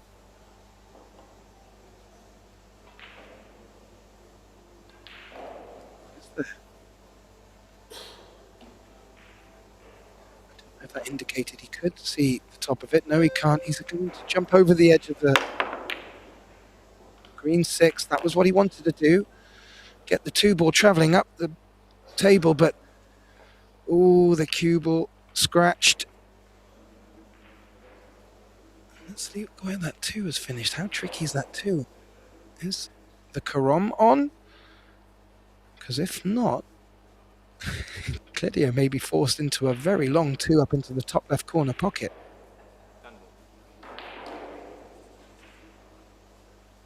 More importantly, that tricky 3 has not been resolved yet. I don't think that looked on from here.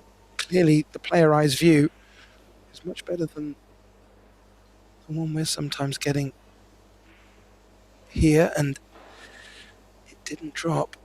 Look where that 2 has finished. It's finished where Cledio was expecting to be able to take it on. This could let Nicholas develop the 3.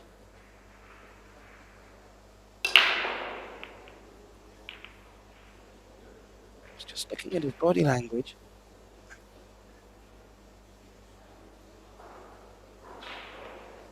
Just wondering if he can follow through off the long rail, come out behind the 3 and give it a bump.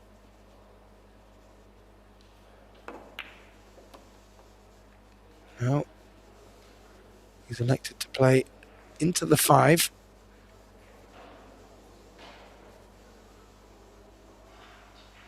He's playing safe here. He wants to freeze that cue ball to the 6. Elected not to. Did he hit the 3 hard enough? He did indeed. Full ball cover, but an easy escape for Cledio. Cue ball is not guaranteed. But what has happened is Nicholas has got that 3 out of trouble.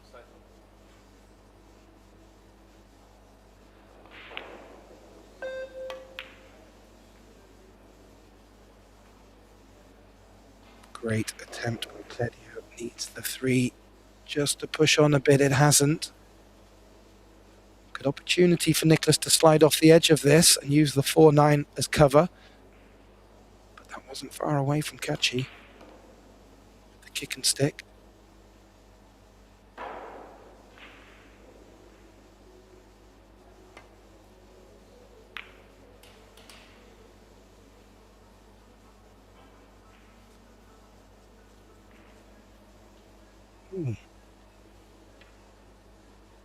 Nicholas just looked away there as if he was slightly disgusted, but by all intents and purposes, Kachi's got full ball cover and needs to go airborne. Maybe that was just, I misread his body language there.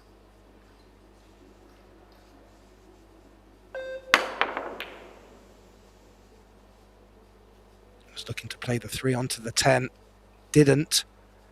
And that 3 has come out towards the center table, but the 6 is blocking its natural pocket, so maybe another exchange of safeties coming.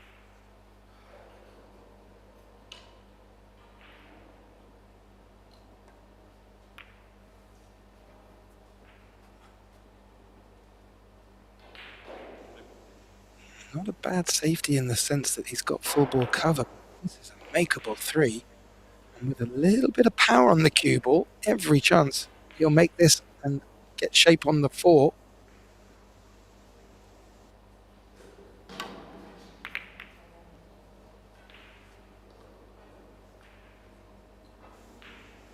Make a contact with it. Didn't pot it. Now, may play the 3 onto the 10 here. If there's no gap for the 3 to go through.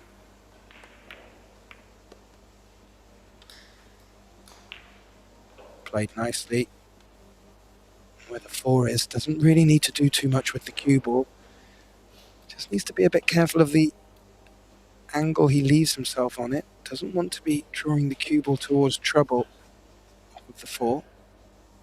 As you can see from this angle, the 5 doesn't pass the 10, so it would be the bottom right pocket would be his preferred option for that 5 ball.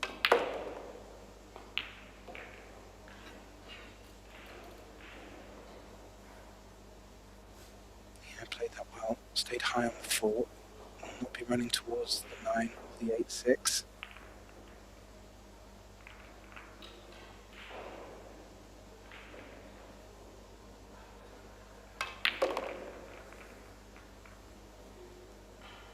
You have to say, so far, a couple of notable misses from Cledio when power has been involved.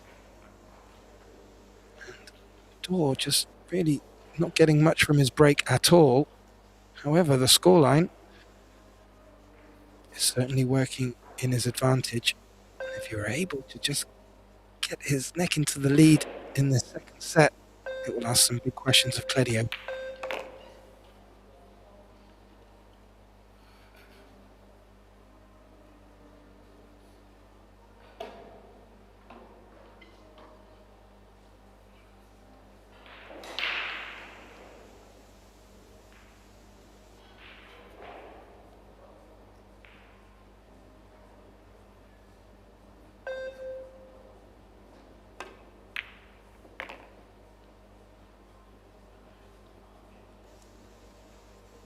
Played it nicely. It's going to be hampered though by the 8 here. And that's going to limit his options on how he makes position on this 8. There is an 8-9 combination on, but if he's got no angle on this 7, it's going to be very difficult to develop the cue ball into a favourable position. And he, as he's reaching over, just look to draw back.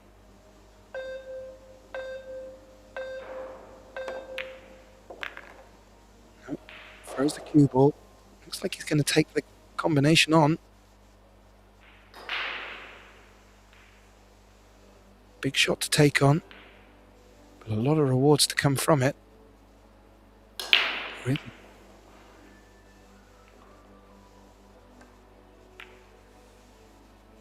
Elected against it. Looking to turn the screw a little bit tighter on Kachi. He has done so. Will that Kachi come back to the table though? So clearly, a difficult position shot for Nicholas. He didn't feel the value in pushing on. Now, can Cledio make contact here? And can he make contact and get a good result?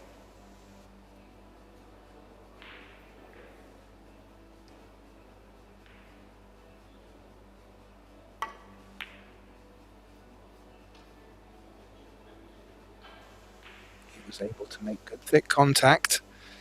Not too bad a result, but this is certainly a take-onable and makeable pot for Dor.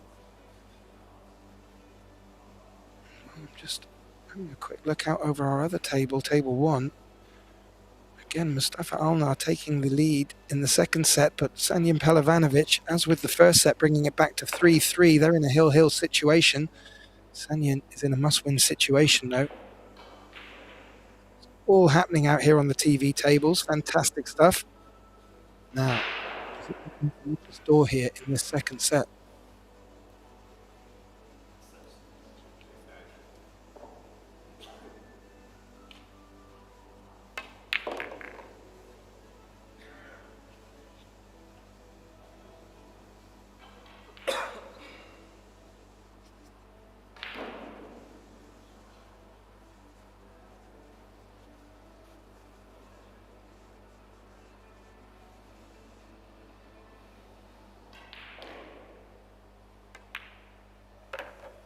Nicholas Dor makes that 10 ball and takes the lead in this second set. In a set that Cledio Kachi must win. And that is only going to be more alarm bells ringing for him. Just have a quick look out. I mentioned the other score over on table 1. The other highlights that are really jumping out of me, well, Daniel Guttenberger of Austria has taken a 2-0 victory over Martin Drobny. So a convincing win for him there. And another result, Hubert Lepotko of Poland beating his fellow countryman Mariusz Nedecki, again 2-0. The results are coming in thick and fast. You'll find the link on the Pro Billiard TV page, but you'll also visit probilliardseries.com. links to all the events. Today, it's all men's open. These are the last matches of our first round. Coming up next, winners round 1 action. But still quite a bit of pool left to play in this one. If you are interested in keeping your eye on the stats, you should also find links through just the score page and also the stream channel, Pro Billiard TV, for our live stats. We have them for both this table, table 2, and table 1. And you'll find in there turning points, play-by-play, and also statistics per set. So, Nicholas Dorr to the table. So far, not really getting the reward from his break, but the scoreline he's certainly getting rewarded with.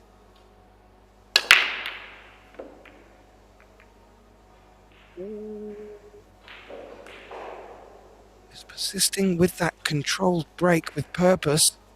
The cue ball was running towards the side pocket. The 4 threatened to drop. As it turns out, cue ball still on the table, 4 ball still on the table. Kanchi to the table with no view of the 1.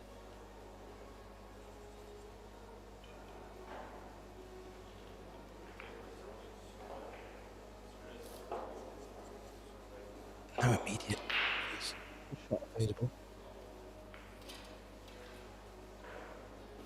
And if not, may look to just push and close up 2 balls together to present a problem for his opponent if he were to want to run out the rack.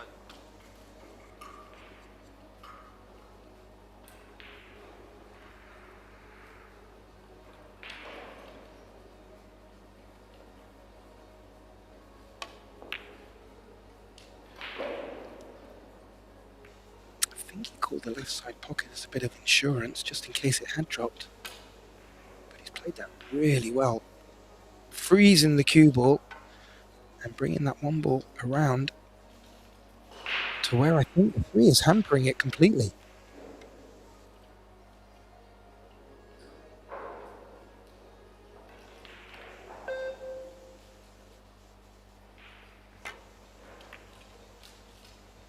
We could see the thinnest of edges. That needed a delicate touch. Playing that really well, but is there a gap through the 2-9? And if there is there enough of the 1 ball for him to take this on?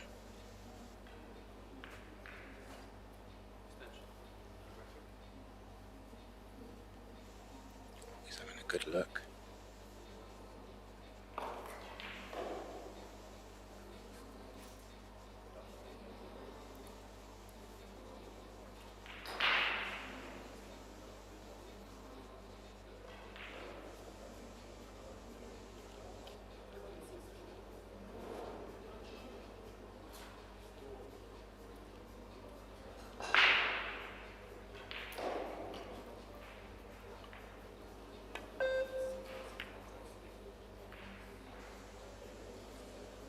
Unfortunate, you can see from the way he was addressing the ball, he was loading it with a left hand side and at a pace where he was looking just to masse the ball, turn the cue ball over to get thicker contact on the 1 to make the pot. Just didn't get the bite he was hoping for, and that's actually left the 1 ball now in a great position for Nicholas. However, it is quite straight, and where that 5-3 is, it's making position for the 2 ball that bit trickier. Maybe forced to take the 2 up to the top right corner here. Needs that to slow down, Dorr. Yeah. And that's now left an edge of doom.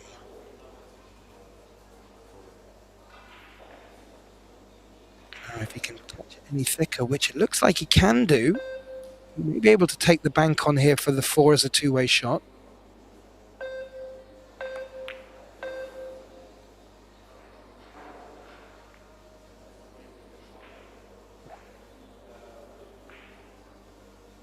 didn't make the 2 onto the 4. Would have been in a bit of trouble if he had done. And it turns out Claudio to the table in a position where he's going to need to jump. Will likely call the 4, but jumping into that with pace.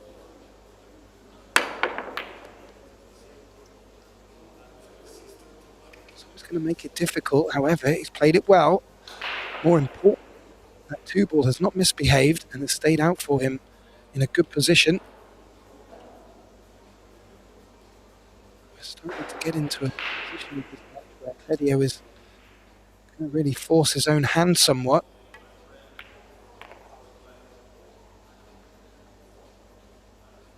Keeping this match, or rather this set, as tight as possible will be key for him. Does not want to let Nicholas get to the hill first.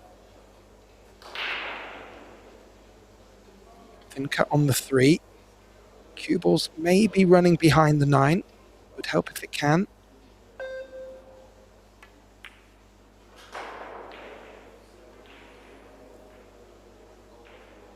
Another miss from Kachi on this occasion. Not born from having to force the shot. Was too focused on position on the 5 and has missed the pot. Not really left Dora sitter here, but opportunity to put Claudio in trouble.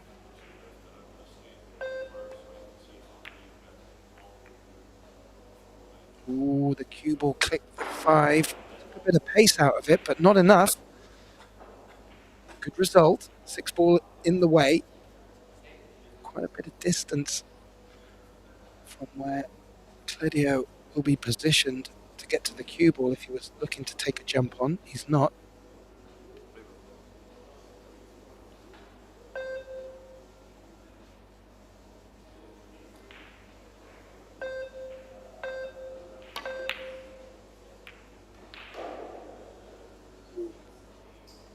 Make good contact. Just needed that 3 to keep travelling. It's hit the 10, lost its energy, and it's sat down close to the cue ball here, but not with an obvious pocket.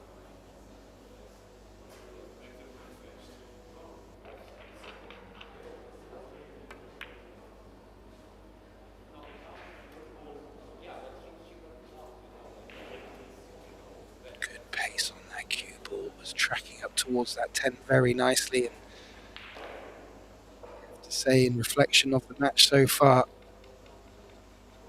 Nicholas be getting the better of the safety play, certainly getting the better of the escapes. Claudio going airborne over the 5.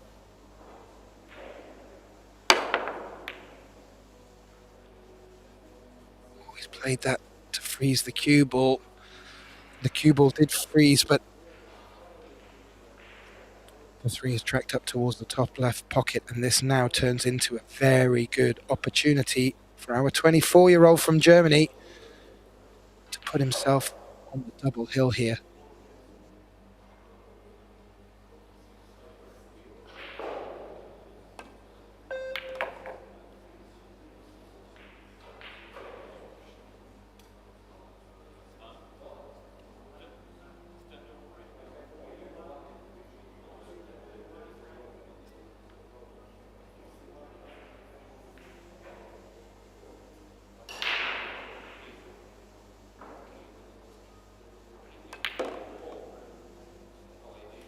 Ooh, I wondered if he had the angle to be able to play that shot. He has. Hasn't come around enough, but in avoiding the 9, still left his opportunity sitting quite pretty. This is a tricky one to take on, but should be natural to get shape on the 7 if he does.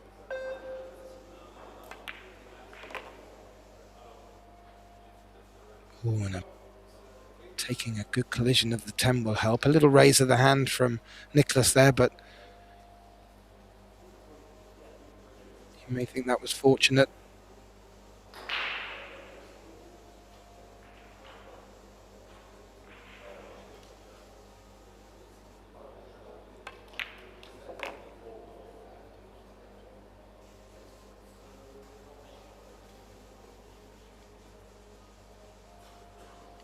So far, so good for Nicholas. Keeping himself very composed. Not really too much to fluster him out there. A couple of some great safety plays from Cledio. It's just not been enough for the Albanian, unfortunately.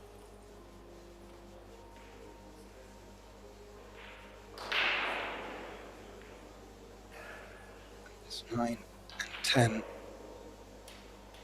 to put Nicholas on the hill and to break the match.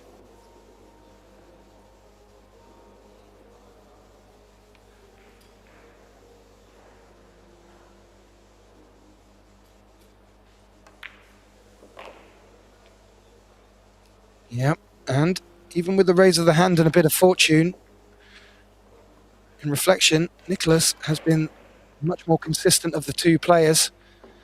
The break stats would suggest Kachi's just edged it, but Kachi just hasn't had enough breaks. The opening set, he didn't get any. And in the second, he's only had 2. So he's not really had the opportunity to get his teeth in from his break. And Nicholas doing exactly what he set out to do, to punish every mistake and to just keep that composure that we've known him for on this tour. I mentioned at the beginning, he's been building himself very nicely towards making a statement at one of these Predator events. I'm just wondering if his break starts working a little bit better for him than it has so far. Good things can come. This is double elimination, so both players will have a second bite of the cherry if and when they do lose. Someone will have to lose in this match, and that will mean they will have to come a longer route to make it to the last 16, last 32. But ideally, both these players will be looking to stay in the winner's bracket. And on this occasion, they're not taking the opportunity for a comfort break. Nicholas to the table, breaking perhaps for the match here, leading 3-1. Race to 4.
Cledio left with this thin cut.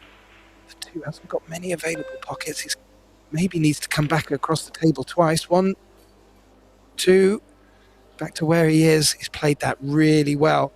He had a good look at that. With the 2 not passing the 5 and the 6, he was forced into this. And he's looking very good to just follow through on this 2 for the 3 into the bottom right corner.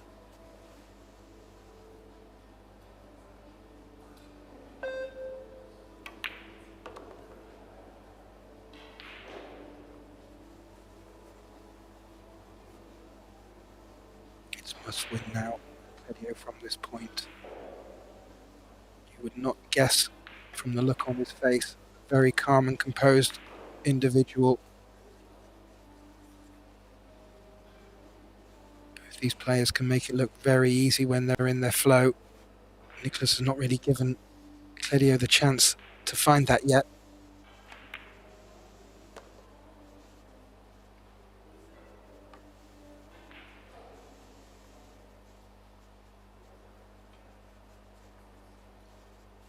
Cledio just looking at the position he wants to get from the 6 to the 7.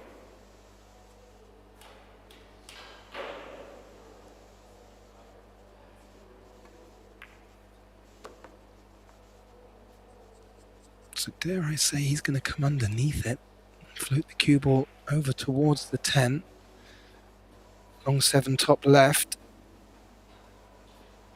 A little bit of work to do, but Claudio will really want to tuck this one under his belt.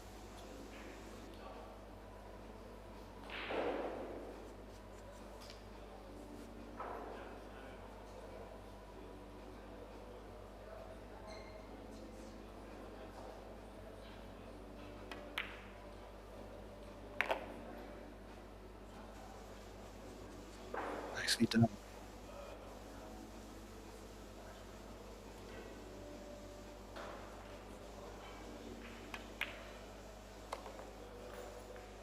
Ooh, that little bump on the 9 threatened just to spoil the party. I don't think it has. Should just be able to draw into the short rail at the top of the table and back up.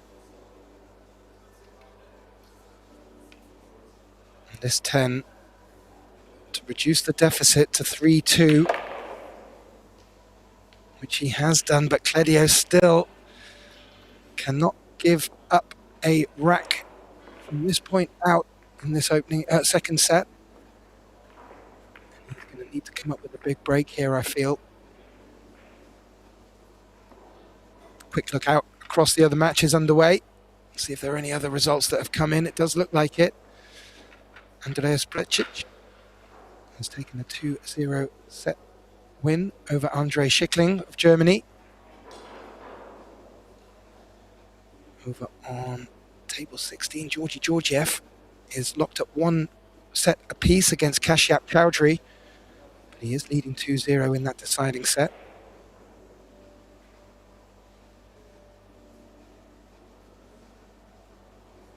And coming up after this match, we will likely just have a little short break. Starting an hour and a half from now, we'll kick off the winners round 1 event, or rather round of matches. 3:30 local time here in Austria. And well, we're playing at this wonderful, beautiful hotel Alpina, Alpendorf. Very much renowned for the snow and winter sports, as well as the health club here. But let me tell you, it is hotting up both inside and outside the arena. We're due for a heat wave here in the next few days. 80 degrees and more. It's not often you get to see pool players coming in with suntans, but that might be on the cards this week. Now, Claudio to the table, getting the better of the breaks, even with his 2 attempts. But in a must-win situation in the second set, trading 3 racks to 2.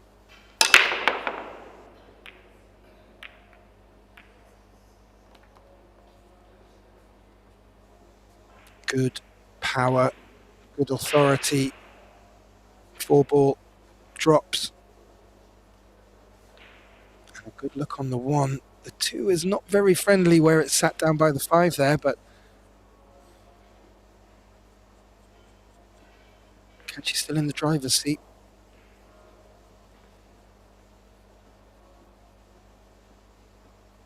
He could just thinly play this 1. I'm not too sure if he doesn't want to bring the 3-ball into play, but you saw where he put his cue there.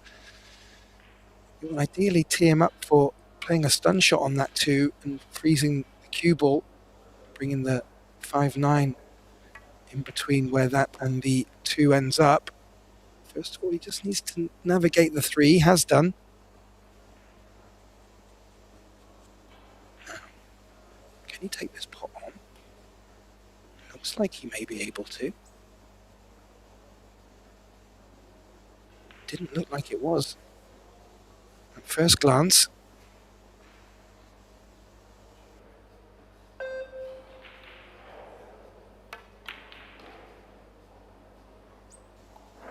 Wasn't. And rather than freeze the cue ball, he's played the cue ball off the long rail up against the 5. That's turned out very nicely. However, where the 2's finished, up near that right-hand top right pocket, there is an opportunity here for Nicholas to take on this 2. First of all, he'll be looking to make contact.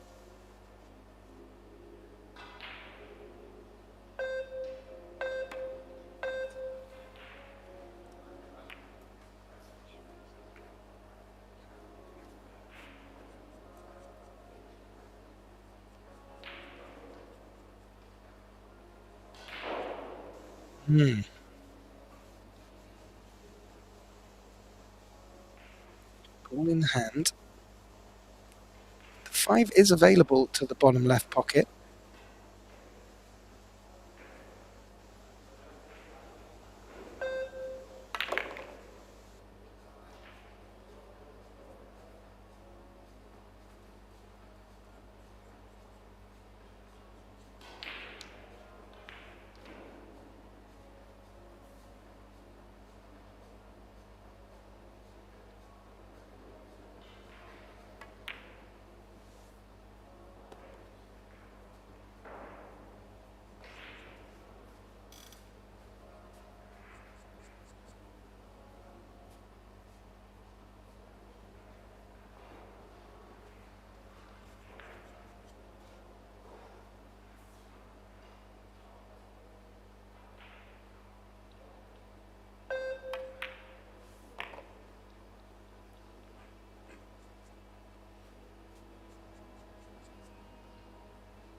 Try break.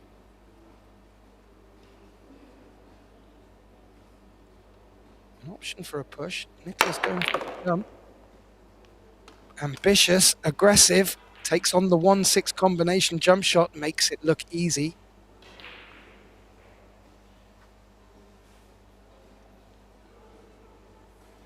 Got position on the 1 as well.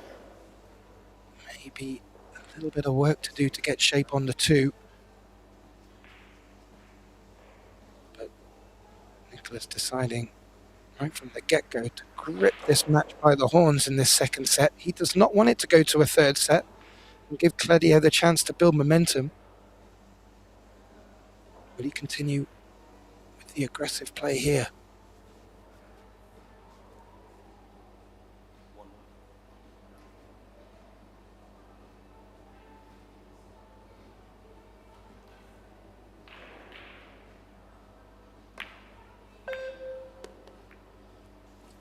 Oh, he does, with a bit of improvisation as well, to be able to make the angle to come down for the 2.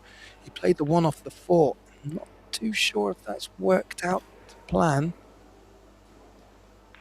No, it hasn't. So we'll be forced into playing safe here. How thin can he run off this 2?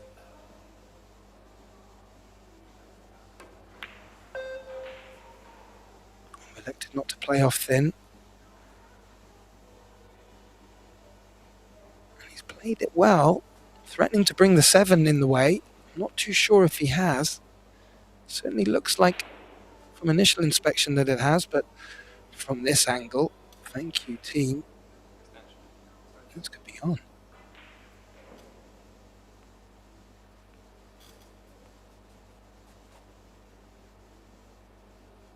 No.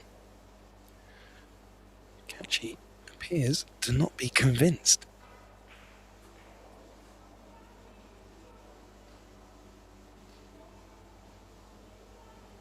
Looks like his brother in the background watching on.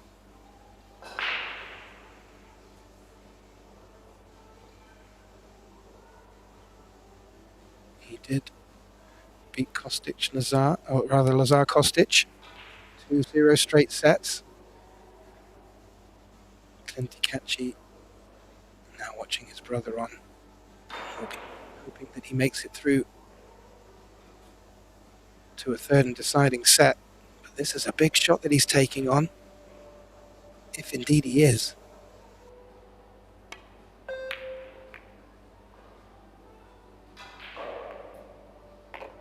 Ooh, ooh.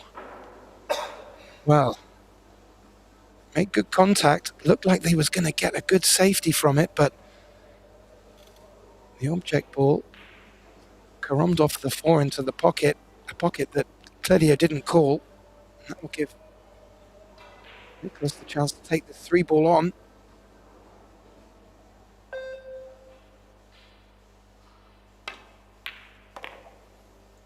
Oh, he's potted that well, considering the circumstances.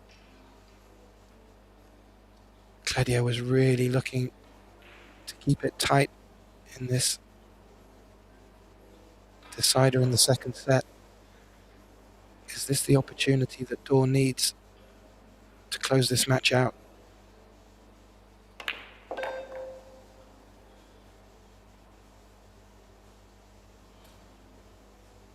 Just played that well. Force follow.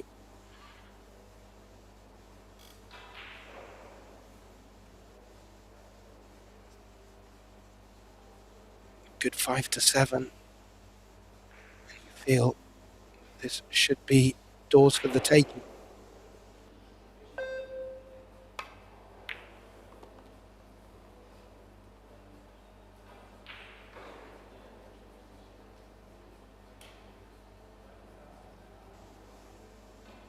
Nicholas would have known coming into this match he was going to be in for a tough affair. Can only imagine sat in his seat after winning the first set 4-0. He must have thought all of his Christmases had come at once, but don't take anything away from the way he had to play to get that, especially off the fact that he had no success from his breaks. And one highlight shot of an escape, he made the jump shot, really did put a bit of pep in his step. These 3 balls to progress through to the winners round 1.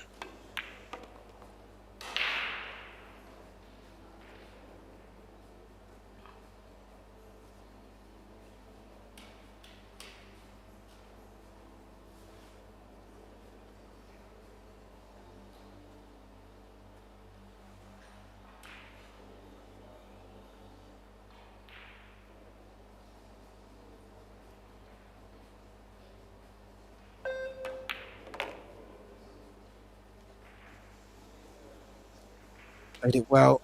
Cue ball's just run on a little, but that won't bother him. Little cough into the elbow. And what may look like a very convincing win in sets. Well, this second set has been a bit of a tougher battle for Nicholas, but he has come through, winning 2-0 straight sets against the young Albanian Cledio Caci. And Nicholas Dor will progress through to the winners' first round. Cledio is going to have to come a little bit of a longer route if he wants to make it through to the latter stages. And just to let you know, coming up in just over an hour's time, we will pick up our winners round 1 of the Billard Beckmann Men's Open. So please do keep posted on the website and on the YouTube channel. And if you are enjoying it, like, share and subscribe. You can also switch your notifications on. My name's Gethin Davis. It's been an absolute pleasure. Congratulations to Nicholas Dor, and we look forward to having you all back later today. Thank you ever so much.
I think I'm lucky. If you are, no, there is a huge gap here. It's like, yeah. Trust me. I mean, it's tough to manage.